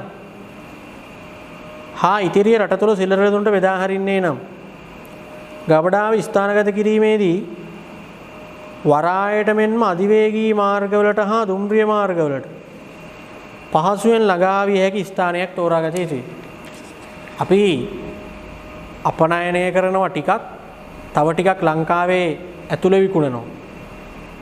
එහෙම සිස්ටම් එකකට නම් අපි වැඩේ කරන් යන්නේ අපේ ගබඩාව වරායකට අධිවේගී මාර්ගවලට මේ හැම එකකටම ළඟ තැනක ගබඩාව පිහිටව ගන්න වෙනවා. 3යි ගබඩාවක් ස්ථානගත කිරීමේදී සැලකිලිමත් යුතු සාධක 3යි. මොකද 3? ගොඩනැගිල්ලේ පිරියත සැලැස්ම හා ඉඩකඩ ගැන හිතන්න කියලා කිව්වා. ඊළඟට ද්‍රව්‍ය භාවිත කිරීමේ වේගවත් භාවය ගැන හිතන්න කියලා කිව්වා. 3වෙනි එක දැන් 3වෙනිට මොකද්ද කිව්වේ? ද්‍රව්‍ය භාවිත කිරීමේ වේගවත් බව වගේම ප්‍රධාන සම්බන්ධතාවලට කොච්චර ළඟද කියන එක බලන්න කිව්වා. ඒතර 3යි. 4වෙනි එකේ තියෙන පුතේ ද්‍රව්‍ය එහා මෙහා කිරීමේ හැකියාව. ගබඩාව ස්ථානගත කරද්දී අපි බලන්න ඕනේ තව දෙයක් තමයි ගබඩාව ඇතුලේ මේ ද්‍රව්‍යයන් එහා මෙහා කරන්න තියෙන හැකියාව කොච්චරද? දැන් සාමාන්‍යයෙන් ඔයගොල්ලන්ට දැන් ඔය පෙන්නන වීඩියෝ වලින් එහෙම බලාගත්ත හැකි ගබඩාවක් අස්ස කිව්වහම මහා පරිමාණ ගබඩා. අපි බලන්න ඕනේ දැන් රෙදි කියලා කියන්නේ ගාමන්ට් එකක මහන්න ගෙනාපු රෙදි තමයි ගබඩා කරලා තියෙන්නේ. රෙදි කිව්වහම එක එක වර්ගයේ රෙදි තියෙනවනේ. දැන් මේ ටික ගබඩා කරලා තියනවා කියන්නකො. එතකොට දැන් අහුවහම දැන් ඉතින් මෙන්න මේ රෙදි වර්ගයෙන් ඕනි කියලා කියපු ගමන් ටක් ගාලා ගබඩාවට ඇවිල්ලා ඒ අදාළ රෙදි වර්ගයේ තියෙන තැනට ගිහිල්ලා ගන්න පුළුවන් වෙන්නේ නැහැ. අර අපි අල්මාරියේ ඇඳුමක් හොයන්න ගියාම වගේ තියෙන සේරම ඇඳුම් ටික විසි කර කර එකක් හොයනවා වගේ. එහෙනම් කොහෙද ඔයගොල්ලෝ ටියුට් එකක් හොයන්න ගියාම පස්සේ තේරම ටියුට් ගොඩවල් ටික අවුස් පොට් ටික අවුස් ඕනේ මොකක් හරි එකක් හොයාගන්න. දැන් එහෙම වෙන්න බෑනේ මේක ගබඩාවක් අස්සේ. මෙන්න මේ අහවල් රෙදි වර්ගයෙන් මෙච්චරක් ගේන්න කියලා ටක් ගාලා නිෂ්පාදනාංශයෙන් කියපු ගමන් ගබඩාව ඇතුළට ආවා. අදාළ රෙදි වර්ගයේ තියෙන්නේ කොතනද? එතෙන්ට ළඟා වීමේ හැකියාව තියෙනවා. වාහනයක් හරි මොකක් හරි ඒ අදාළ උපකරණ එහෙම තියෙනවනේ. එහෙම ගියා එතනින් ගත්තා එළියට ගන්න ලේසි වෙන්න ඕනේ. ආය ඇතුළට ගෙනාවත් අදාළ තැනින් අහුරන්න ලේසි වෙන්න ඕනේ. නැත්නම් අදාළ රෙදි වර්ගයේ තියෙන අන්න අර කෙල වර්ග තියෙන. මේ රෙදි ටික සේරම අයින් කර කර යන්න ඕනේ අර අදාළ රෙදි ටික ගන්න. එහෙම වෙන්න බෑනේ. ඒ නිසා ගබඩාවක් ස්ථානගත කරද්දී අනිවාර්යෙන් බලන්න ඕනේ මේ ගබඩාව ඇතුලේ ද්‍රව්‍ය එහා මෙහා කිරීමේ හැකියාව කොච්චරද කියලා. 4යි. ප්‍රධාන වශයෙන් ඊළඟට පස්වෙනි එක තියෙනවා ගබඩා කරන ද්‍රව්‍යයේ ස්වභාවය. අනිවාර්යයෙන්ම පුතේ ගබඩාවකට ස්ථානයක් තෝරද්දී ගබඩාවක් ස්ථානගත කරද්දී ප්‍රධාන වශයෙන්ම බලන්න ඕන දේ තමයි මොකද්ද? ගබඩා කරන ද්‍රව්‍යයේ ස්වභාවය. ගබඩා කරන දෙයට ගැලපෙන්න එපා කොහොමත් ගබඩාව. දැන් පුපුරන දේවල් නම් ගබඩා කරනකොට ඒ ගැන විශේෂයෙන් හිතන්න ඕනේ. ඉතින් අපි මේ ගබඩා කරන්නේ පුපුරන දෙයක් කියන එක තේරුම් අරගෙන එපා ගබඩා කරන්න. රතිඤ්ඤා, වෙඩි බෙහෙත් වගේ දේවල්. ගොඩක් වෙලාවට පුතේ අවියායුධ, රතිඤ්ඤා, වෙඩි බෙහෙත් වගේ දේවල් ගබඩා කරනකොට පොළව යට වගේනේ ගබඩා කරන්නේ ගොඩක් වෙලාවට. පුපුරන ඉඩකට තියෙන හින්දා. එතකොට ගිනි ඇවිදින සුළු දේවල් තියෙනවනම් එහෙනම් ජලය ලේසියෙන් ගන්න පුළුවන් දිහාවක තමයි ගබඩාව දාන්නේ. ලේසියෙන් වතුර ගන්න පුළුවන් දිහාව. අන්න ඒ වගේ ගබඩා කරන ද්‍රව්‍යයේ ස්වභාවය බලන්න ඕනේ. පුපුරන ද්‍රව්‍ය තියෙනවා. ගිනි ඇවිදින සුළු ද්‍රව්‍ය තියෙනවා. ආහාර තියෙනවා. ඉක්මනින් නරක වෙන දේවල් ගබඩා කරන්න වෙනවා. රසායනික ද්‍රව්‍ය ගබඩා කරන්න වෙනවා. මේ වගේ එක එක දේවල් අපිට ගබඩා කරන්න වෙනවා. එතකොට ඒ ගබඩා කරන ද්‍රව්‍යයේ හැටියට ගබඩා කරන ද්‍රව්‍යයේ ස්වභාවයට හරියන විදිහට අපි ගබඩාව හදා ගන්න ඕනේ. පැහැදිලිද? එහෙනම් 5ක් හරි දැන්. ගබඩාවක් ස්ථානගත කිරීමේදී සැලකිලිමත් යුතු සාධක. මොකද පළවෙනි එක? ගබඩාවකට තැනක් තෝරද්දී අපි කිව්වා මුලින්ම බලන්න ඕනේ ගොඩනැගිල්ලේ පිරියත පහසුකම් ටික ගැන බලන්න. පිහිටීම ගැන බලන්න. ද්‍රව්‍ය භාවිත කිරීමේ වේගවත් බව ගැන හිතන්න. ප්‍රධාන සම්බන්ධතාවයන් වලට කොච්චර ආසන්නද කියන එක හිතන්න. දැන් කිව්වා එහා මෙහා කිරීමේ හැකියාව ගැන බලන්න. ද්‍රව්‍ය එහා මෙහා කරන්න තියෙන හැකියාව. ඊට ගබඩා කරන ද්‍රව්‍යයේ ස්වභාවය බලන්න. ගබඩා කරන ද්‍රව්‍යයේ ස්වභාවයත් බලන්න ඕනේ. අවසාන වශයෙන් පිරිවැය බලන්නත් ඕනේ. මේකත් පුතේ අර ප්‍රවාහනයේදී වගේම තමයි මේ ව්‍යාපාර කටයුතු වලදී මේවට පිරිවැයක් යනවනේ. ප්‍රවාහනය කරන්න පිරිවැයක් ගියා වගේ ගබඩා කරන්නත් පිරිවැයක් යනවා. දැන් ප්‍රශ්නේ වෙන්නේ එහෙම පිරිවැයක් ගියාම ඒ පිරිවැය භාණ්ඩයේ නිෂ්පාදන පිරිවැයට එකතු වෙනවා. කියන්නේ පුතේ අපි ගබඩාකරණය සඳහා යම් වියදමක් පිරිවැයක් දැරුවා නම් ඒ වියදම අපිට භාණ්ඩයේ මිල වැඩි වෙන්න හේතු වෙනවා. මිලට එකතු වෙනවා. ඒ නිසා අනිවාර්යෙන් ඉතින් ගබඩා කරනකොටත් පිරිවැය ගැන අපි සැලකිලිමත් වෙන්න ඕනේ. පුළුවන් තරම් පිරිවැය අඩු වෙන විදිහට ගබඩා කරගන්න දඟලන්න එපා. බලන්න පිරිවැය කියන එක කර්මාන්ත ශාලාව වෙත අමුද්‍රව්‍ය ප්‍රවාහනය සඳහා පිරිවැය මෙන්ම නිෂ්පාදිත භාණ්ඩ අවසාන පාරිභෝගිකයාට බෙදා හැරීම දක්වා ප්‍රවාහන ගාස්තු, බෑමේ හා පැටවීමේ ගාස්තු ගණනය කර ප්‍රවාහන පිරිවැය අවම වන ස්ථානයක ගබඩාව ස්ථානගත කළ යුතුය. විශේෂයෙන් ගබඩාවේදී අපිට වැදගත්ම දේ තමයි ප්‍රවාහනයට යන වියදම. අපේ ගබඩාව ස්ථානගත කරද්දී අපි දැනගන්න ඕනි ප්‍රවාහන වියදම අඩුම වෙන තැනක මේක ගබඩා කරගන්න. ප්‍රවාහන වියදම අඩුම වෙන තැනක ගබඩා කරලා තියාගන්න. හරි. එතකොට ඒ වැඩේ හරි. දැන් ඒතකොට ගබඩාකරණයට දාලා මාතෘකා දෙකයි කතා කරේ. මම කිව්වේ 3ක් 4ක් නේ තියෙන්නේ ප්‍රධාන වශයෙන්ම 3ක් විතර තියෙන්නේ. දැන් කතා කරේ මොනවද? එකක් තමයි අපි කතා කරා ගබඩාකරණයේ පියවර ටික. ගබඩාකරණය කියන දේ කරනකොට යන්න ඕනි පියවර ටික. ඊළඟට කතා කරා ගබඩාවක් ස්ථානගත කිරීමේදී සැලකිලිමත් විය යුතු කරුණු ටික. ගබඩාකරණයේ පියවර කතා කරා. ඊට පස්සේ දැන් කතා කරේ මොකද්ද? ගබඩාවක් ස්ථානගත කිරීමේදී සැලකිලිමත් විය යුතු කරුණු. දැන් දෙකක් හරි. ඊළඟට තියෙනවා පුතේ මේ ගබඩාවල භාණ්ඩ අහුරන විදි. ප්‍රධාන වශයෙන් ගබඩාවල භාණ්ඩ අහුරන විදි උතන 7ක් විතර තියෙනවා. 6ක්. හරි. ගබඩාවල් වල භාණ්ඩ අහුරන විදි 6ක් විතර උතන දීලා තියෙනවා. මේවා අපිට එකපාරට දැන් අර මං කිව්වේ තේරෙන්නේ නැහැ. තේරෙන්නේ නැත්තේ මේවා අපිට මැවෙන්නේ නැහැ. හිතා ගන්න බෑ. අයිඩියා නැහැ. ඉතින් අර පෙන්නන වීඩියෝ වලින් තමයි යන්තම් හරි පොඩ්ඩක් ඕක ඔලුවට ගන්න තියෙන්නේ. ඒ නැතත් නිකන් අර ගබඩාවක භාණ්ඩ අහුරන විදි කියලා ක්‍රම කියලා ඒ ක්‍රම ටික නිකන් මතක තියාගන්නකො. හරි. දැන් මුලින්ම තියෙනවා තට්ටු ඇසුරුම් ක්‍රමය. තට්ටු ඇසුරුම් ක්‍රමය. හරි. ඒ කියන්නේ පුතේ තට්ටු විදිහට අහුරන්න පුළුවන්. හරි. දැන් ඔයගොල්ලන්ට මේ වීඩියෝ එක බලද්දිත් මම ඔයිට අදාළ වීඩියෝ දානවා. එතකොට ඒවෙන් බලන්න පුළුවන්. ඊට එහෙම නැත්තම්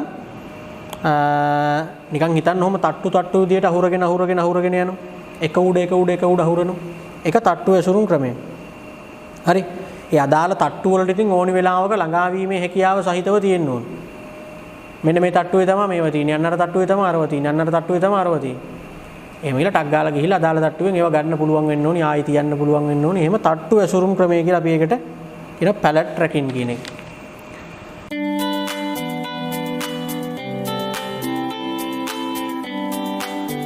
TunePocket.com.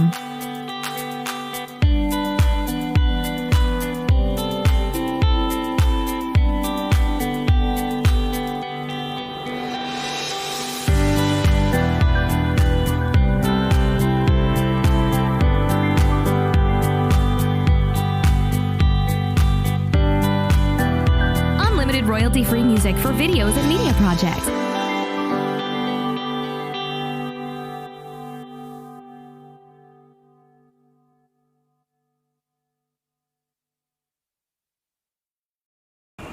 බාණ්ඩ ගොඩවල් වශයෙන් අහුරන එක නම් ඉතින් අපි දැකලා තියෙනවා. ඔය වී අහුරනකොට, හාල් අහුරනකොට, ගඩොල් අහුරනකොට ඔහේ නිකන් ගොඩක් විදිහට ගහන එකනේ කරන්නේ. එක මුල්ලකින් පටන් අරන් ඔහේ අහුරගෙන එනවා. ඒ විදිහට සාමාන්‍යයෙන් ගොඩවල් විදිහට අහුරන්නේ එකම જાතියේ දේවල්. වෙනස් දේවල් එහෙම අහුරන්න බෑ. දැන් ගඩොල් ගොඩක් කිව්වහම යටම තියෙන ගඩොල් කටේ උඩම තියෙන ගඩොල් කටේ කියලා වෙනසක් නැහැනේ. හාල් ටිකක් අහුරගෙන આવොත් ඔක්කොම සුදු හාල් හරි රතු හාල් හරි මොන හරි එක හාල් වර්ගයක් නම් ඔක්කොම එකයිනේ. මේකේ රෝලෙන් ගත්තත් එකයි අරහෙන් ගත්තත් එකයි. ඉතින් ගොඩවල් වශයෙන් අහුරනවා ඒකත් ගබඩාවල භාණ්ඩ අහුරන එක ක්‍රමයක්. ගොඩවල් වශයෙන් ඇසිරීම. හරි. තට්ටු ඇසුරුම් ක්‍රමයේ තියෙනවා. ඒ කියන්නේ තට්ටු විදියට අහුරන එක. ගොඩවල් වශයෙන් ඇසිරීම කියන්නේ අර ගොඩක් විදියට වී වගේ දෙයක් නිකන් ඔලුවට ගන්නකො. හාල් වගේ දෙයක් ඔලුවට ගන්නකො. ඒවා. එහා මෙහා කළ හැකි තට්ටු සහිත රාමු. ඒකත් පුතේ තට්ටු විදිහටම තමයි. හැබැයි ඒ තට්ටුව එහාට මෙහාට කරන්න පුළුවන්. අතන නිකන් තට්ටු විදිහට අහුරගෙන ගියා අපි අදාළ තට්ටුව ළඟට ගිහිල්ලා එපෑ බාණ්ඩ ගන්න. මේ එහා මෙහා කළ හැකි තට්ටු සහිත රාමු කියන්නේ ඒ තට්ටුව වගේ තියෙනවා. ඒකුඩ බාණ්ඩ අහුරලා මේ තට්ටුව එහාට මෙහාට යවන්න පුළුවන්. පැහැදිලිද? හරි. එහා මෙහා කළ හැකි තට්ටු සහිත රාමු. පසුපසට තල්ලු කරන රාක්. අපි ඔකට කියන පුෂ් බෑක් ට්‍රැක් කියන එක. ඒකත් පුතේ අර එහා මෙහා කළ හැකි තට්ටු වගේම තමයි බාණ්ඩ තියලා ඒක පිටිපස්සට තල්ලු කරන්න පුළුවන්. අන්න එහෙම ක්‍රමයක්. දැන් මේ වෑමේ තියෙන ක්‍රම සමහර ඒවා ඉතින් අර අපිටත් එහෙම තේරෙන්නේ නැහැ මොකද්ද මේ කියන්නේ කියලා. මොකද ගබඩාවක් අස්සට ගිහින් අපිත් ඒක දකින්න එපා. අපිත් දැකලා නැහැනේ දැන් මේ එහා මෙහා කළ හැකි තට්ටු සහිත රාමු තියනවලු. පුෂ් බෑක් ට්‍රැක් කියලා තියනවලු. දැන් අපි දැකලා නැති හින්දා අපිට එකපාරට අර හරි දෙයක් හිතා ගන්න බෑ. අර වීඩියෝ බලලා අපිට පොඩ්ඩක් නිකන් ඉතින් දලා අදහසක් ගන්න පුළුවන්. ඔයගොල්ලොත් මේ ක්‍රම ටික නිකන් පාඩම් කරලා මතක තියාගන්න.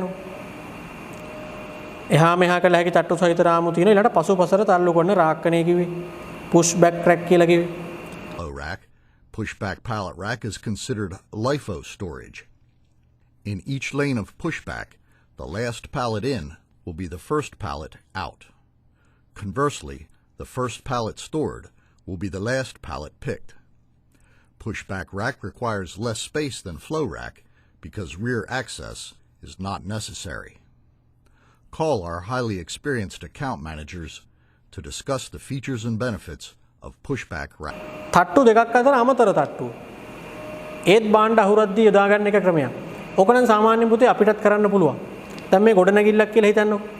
දැන් යට ඉඳලා මොනවා හරි අහුරගෙන එනවා. මොනවා හරි පෙට්ටි జాතියක් කියලා හිතන්න. බිස්කට් පෙට්ටි කියලා හිතන්න.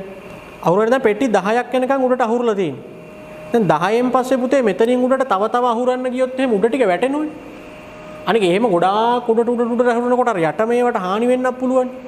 මොකද භාණ්ඩ පෙට්ටිවල එහෙම තියෙන භාණ්ඩ අහුරනකොට එක මතයක අහුරන්න පුළුවන් කීයද කියලා පෙට්ටිය ගහලා තියෙනවා. එක උඩයක තියන්න පුළුවන් 6යි 10යි එහෙම කියලා ගහලා තියෙනවා. ඊට වඩා තියන්න බෑ. ඒක බිම ඉඳලා අහුරගෙන ඇවිල්ලා මේ ගානට වෙනකන් අහුරලා කියලා අහුරලා තියෙන්නේ මොනවා හරි දෙයක්.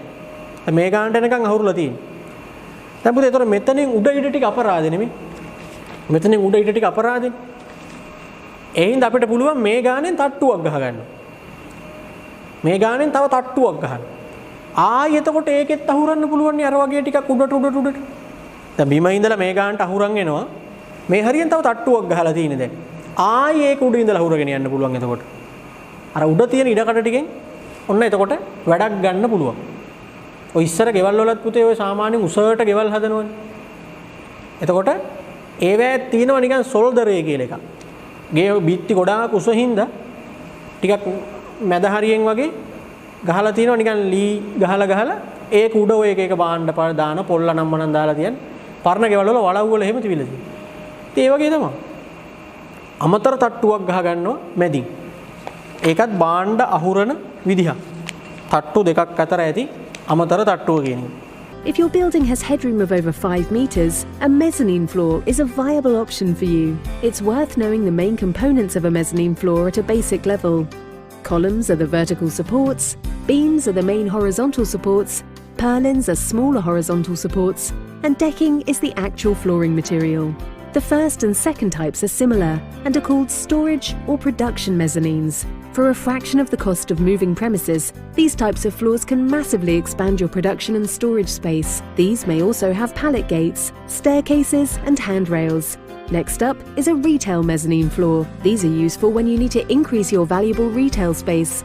This type of solution adds significant capital value to the property and also increases the operational display space. These often make use of stainless and glass handrails and staircases, including the required fireproofing to the underside. Finally, we have the office mezzanine floors. These styles provide a way to create substantial extra office space, meaning room for business expansion without the large costs of moving to a new location. These floors allow you to make use of the latest partitioning options, as well as allowing creature comforts such as air conditioning, LED lighting, and modern, stylish finishes. Now that you have an insight into the world of mezzanine floors, you'll want to know how these would work at දැන් තට්ටු ඇසුරුම් ක්‍රමය කිව්වා, පසුපසට තල්ලු කරන රාක්ක කියලා කිව්වා, ගොඩවල් වශයෙන් අහුරනවා කිව්වා, එහා මෙහා කළ හැකි තට්ටු සහිත රාමු කියලා කිව්වා. දැන් කිව්වා තට්ටු දෙකක් අතර තියෙන අමතර තට්ටුවක් ගැන. ඔය ඔක්කොටම වඩා පුතේ සාමාන්‍යයෙන් දැන් ටිකක් රැල්ලක් වේගෙන යන එකක් තමයි මෙන්න මේ ස්වයංක්‍රීය ඇසුරුම් ක්‍රමය කියන එක. ඔටෝමේටඩ් ස්ටෝරේජ් සිස්ටම් කියන එක. ඒ කියන්නේ දැන් ඔය මොනවා හරි දේවල් ගොඩාක් ගබඩා කරලා තියන්න වෙනවනේ. වර්ග ගොඩක්. විශේෂයෙන් හිතන්නකෝ දැන් ඔය ඉලෙක්ට්‍රික් බඩු විකුණන තැන් වල වාහනවල අමතර කොටස් විකුණන තැන් වල එහෙම. දැක්ක පාටේ අදාළ කෑල්ලේ නම කියපු ගමන් කඩේ වැඩ කරන එක දැනන් ඉන්න එපා. ඒ කෑල්ල කොහෙද තියෙන්නේ කියන එක දැනන් ඉන්න ඕනි. ඒ කිව්වේ මොන කෑල්ලද කියලා දැනගෙන ඉන්න ඕනි.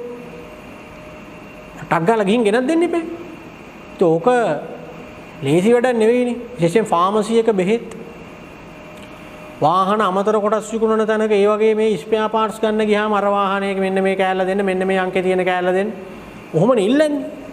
ඒතර පුතේ ඕ වගේ වේ අර මිනිහෙක්ම මේ ටික ගබඩා කරලා මනුස්සෙට්ට මේ ගබඩා කරපු තැන් ටික මතක තියාගන්න බෑ.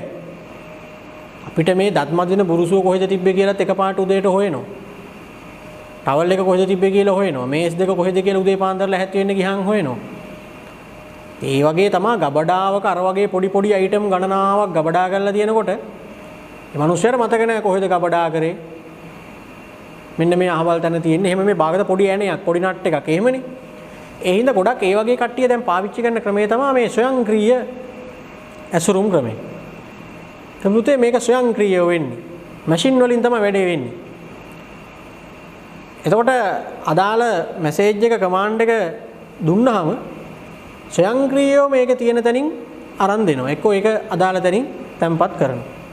ඒතර මිනිස්සෙට්ට මතක තියාගන්න දෙයක් නෑ. දැන් ඔය ෆාමසි එකේ එහෙම ගිහින් බලන්න. මොකක් හරි බෙහෙතක් කියපු ගමන් ටක් ගාලා බෙහෙතේ නම බැලුවා ගහලා බලනවා. බඩු තියනවද නැද්ද කියලා පෙන්නනවා. හරි. වාහන වල අමතර කොටස් ගන්න ගියත් එහෙම තමයි. ගොඩක් වෙලාවට ඒක තියනවද නැද්ද කියලා බලන්නේ ටයිප් කරලා බලන්න. ඔය මහා පරිමාණ ගබඩාවල ඒවා ඒ අදාළ තැනින් තියන්න අදාළ තැනින් ඒවා අහපව් ගන්න මේ හැම එකටම ස්වයංක්‍රීයව හදපු යන්ත්‍ර තියෙනවා. ඕකත් ගබඩාවක භාණ්ඩ අහුරන එක විදිහක්.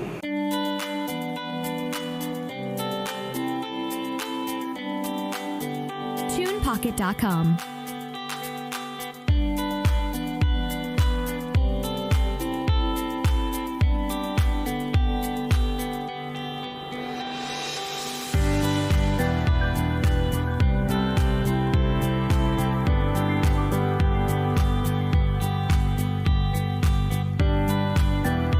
Unlimited royalty-free music for videos and media. ඒතර අහුරන විදි දැන් ඔන්න 6ක් කතා කරා. තට්ටු ඇසුරුම් ක්‍රමය, ගොඩවල් වශයෙන් ඇසිරීම, එහා මෙහා කළ හැකි තට්ටු සහිත රාමු, පසුපසර තල්ලු කරන රාක්ක, ඊළඟට තට්ටු දෙකක් අතර හදන අමතර තට්ටුව ස්වයංක්‍රීය ඇසුරුම් ක්‍රමය. හරිනේ? හරි.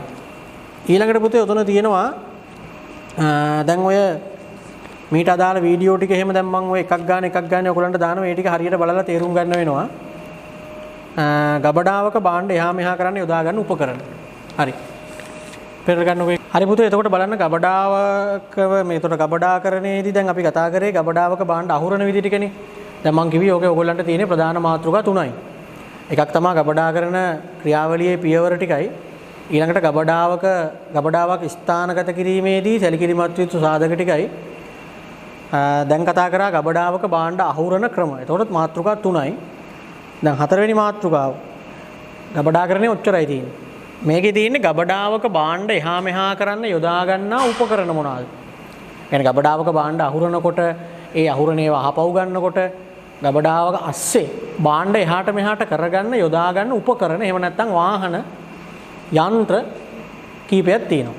ප්‍රධාන වශයෙන් හතරක් තියෙනවා. දැන් මේවා නම් මෙහෙම කිව්වට ඔයාට දැන් මේවා ඔලුවට එන්නේ නැහැ. මොකද්ද මේ යන්ත්‍රය කියලා අපි දැකලා නැහැ. ඔයගොල්ලෝ සමහර විට දැන් මම ඔයගොල්ලන්ට වීඩියෝ වලින් පෙන්නනවා, පින්තූර වලින් පෙන්නනවා. ඒ පෙන්නනකන් සමහර විට මේ කියන ඒවා දැකලවත් නැති වෙන්න පුළුවන්. ඒ නිසා කටපාඩම් කරලම තියාගන්න. ගබඩාවක භාණ්ඩ එහා මෙහා කිරීමට යොදා ගන්නා උපකරණ. එකක් තමයි පුතේ මෙතන තියෙන ෆෝක් ලිෆ්ට් කියන එක. දැන් ෆෝක් ලිෆ්ට් එකක් කියලා කියන්නේ දැන් ටියුට් එකෙත් මම පින්තූරයක් දාලා තිනවා මෙන්න මේ වගේ පොඩි වාහනයක් ඒක. ගබඩාව ඇතුලේ අර කෙටි දුරක් නේ එහෙට මෙහෙට පොඩ්ඩක් කරගන්න තියෙන්නේ. All warehouses and distribution centers are not created equal. Some have the space for standard width aisles, about 12 feet, and the traditional counterbalance sit-down forklifts that can operate in them. Others, however, configure their aisles in widths considerably narrower. Because real estate and space is at a premium in these tighter aisle operations, many businesses expand in the only direction they can, up rather than out. The fact is, aisle widths vary from location to location. That's why Toyota has a wide range of forklift solutions to meet your variable aisle width needs. Start with the Toyota Core IC Cushion. It's an industry-leading multi-use forklift that easily crosses the boundaries between warehouses, manufacturing plants, retail, and more. ඊළඟට තියෙනවා palette ජැක්ස් කියන එක. ඉතින් අර බරින් වැඩි වගේ දේවල් ඔය ඕක සමහර විට ඕගොල්ලෝ දකින්න පුළුවන් ලී මෝල් වල එහෙම තියෙනවා. අර ලොකු ලී කොට එහෙම ඒක ඇතුළෙම පොඩ දුරකට එහෙම අරගෙන යන්න මේක උඩින් තියලා මේක උස්සන්න පුළුවන්. ඒකට කියනවා පැලට් ජැක්ස්.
භාණ්ඩ එහා මෙහා කිරීමේ පටි.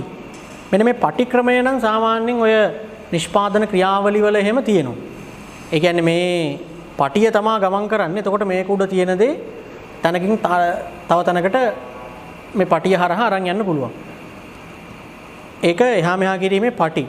ඔය වීඩියෝ වල බලන්න.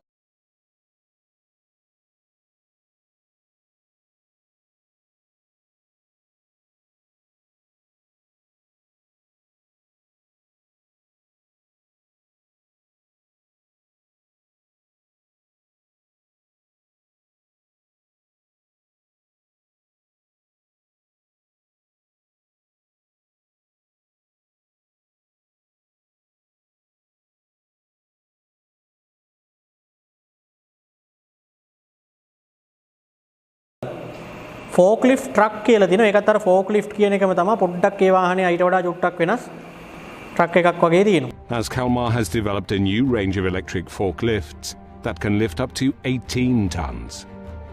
Built on our proven platform with rigorously tested electric and hydraulic systems, we have used our experience in developing our 5 to 9 ton electric forklifts and applied these learnings to our new range, giving you a highly reliable power lifter.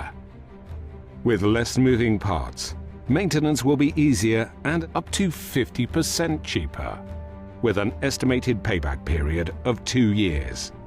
It will cost you less in the long run.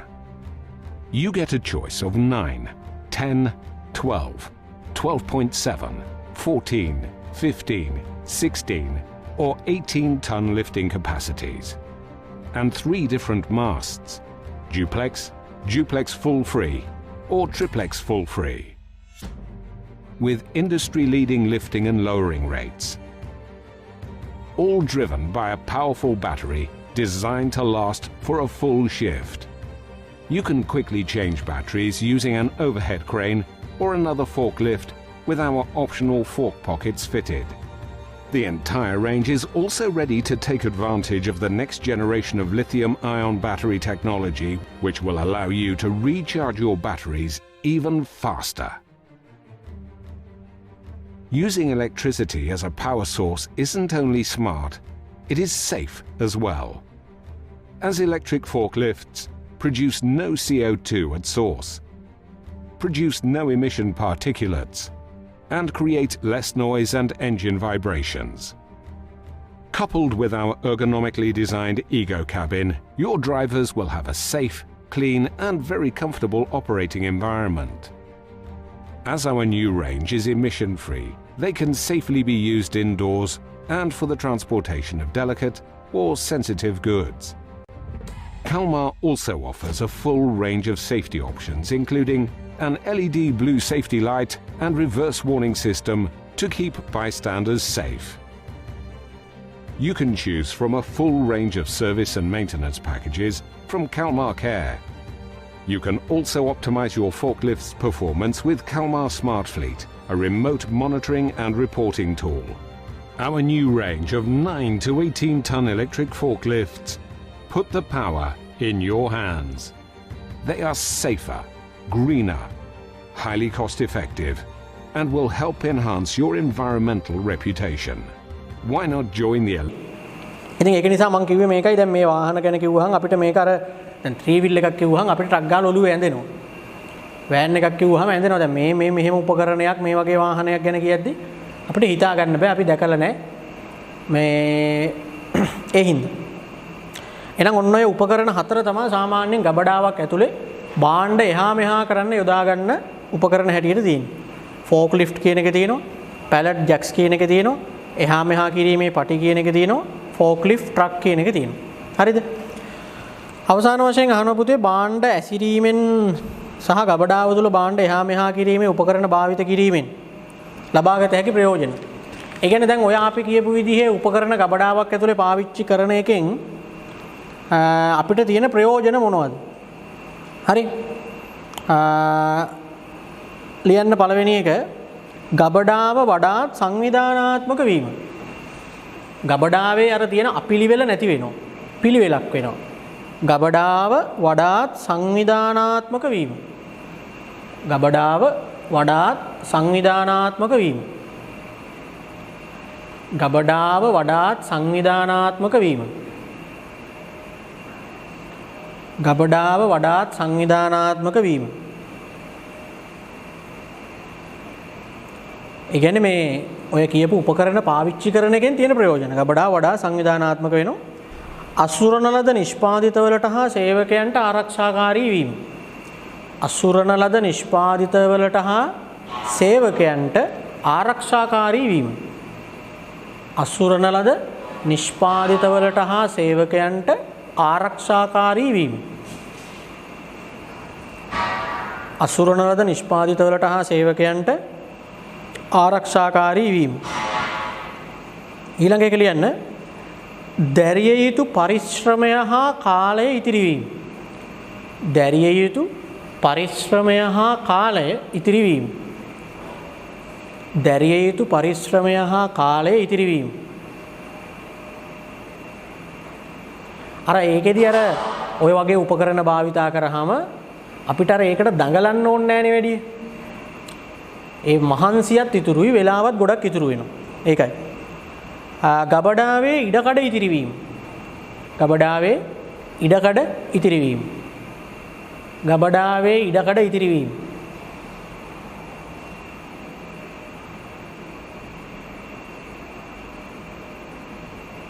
හරි. එහෙමනම් පුතේ ගබඩාකරණය කියන කොටස එතකොට ඔතනින් ඉවරයි. ඒ කියන්නේ පාඩම ඉවර නෑ. ගබඩාකරණයට සමගාමීව තව පොඩි කොටසක් තියෙනවා ප්‍රවාහන හා සැපයුම් සේවා කියලා. ලොජිස්ටික් කියන එක. ඒකත් පොඩි කොටසක්. දැන් ගබඩාකරණය කියන මාතෘකාව හරි. ඒතර අපි මේකෙදි ප්‍රවාහනය කියන මාතෘකාවේ අවසාන කොටසයි ගබඩාකරණය කියන මාතෘකාව සම්පූර්ණයෙන්මයි අවසන්. ඒතර පුතේ ඊළඟ කොටසත් එක්ක ප්‍රවාහන හා සැපයුම් සේවා කියන කොටසයි අපි එහෙම්ම වෙළඳාම පාඩමට එතනින් ජොයින්ට් වෙනවා. මේ වෙළඳාම පාඩම එතනින් පටන් ගන්නවා. ඒතර වෙළඳාම පාඩම තමයි 12 වසරට නියමිත පාඩම් සෙට් එකේ අවසාන පාඩම. එතකොට අපි 12 වසරේ පාඩම් සෙට් එක ඉවරයි. එහෙමනම් පුතේ අපි ඊළඟ වීඩියෝ එකෙන් ප්‍රවාහන හා සැපයුම් සේවා කියන කොටස හා වෙළඳාම කියන කොටසත් එක්ක සම්බන්ධ වෙමු. මේ කොටසේ තියෙන මේ වීඩියෝ ටිකත් බලලා ගබඩාකරණය කියන ටිකක් සාපේක්ෂව පුරුදු නෑ, අමාරුයි, වචන අමුතුයි. වීඩියෝ ටික බලලා මේ දාන පින්තූර බලලා මේ වීඩියෝ එකත් දෙපාරක් තුන් පාරක් හරි විතර හරි බලලා ඔය කොටස පොඩ්ඩක් තේරුම් ගන්න. වැඩි නෑ, මාතෘකා 4යි තියෙන්නේ. ওই මාතෘකා 4 හොඳට බලා ගන්න. හරි? එහෙනම් පුතේ හැමෝටම ආයුබෝවන්. අපි ඊළඟ වීඩියෝ එකෙන් හම්බ වෙමු.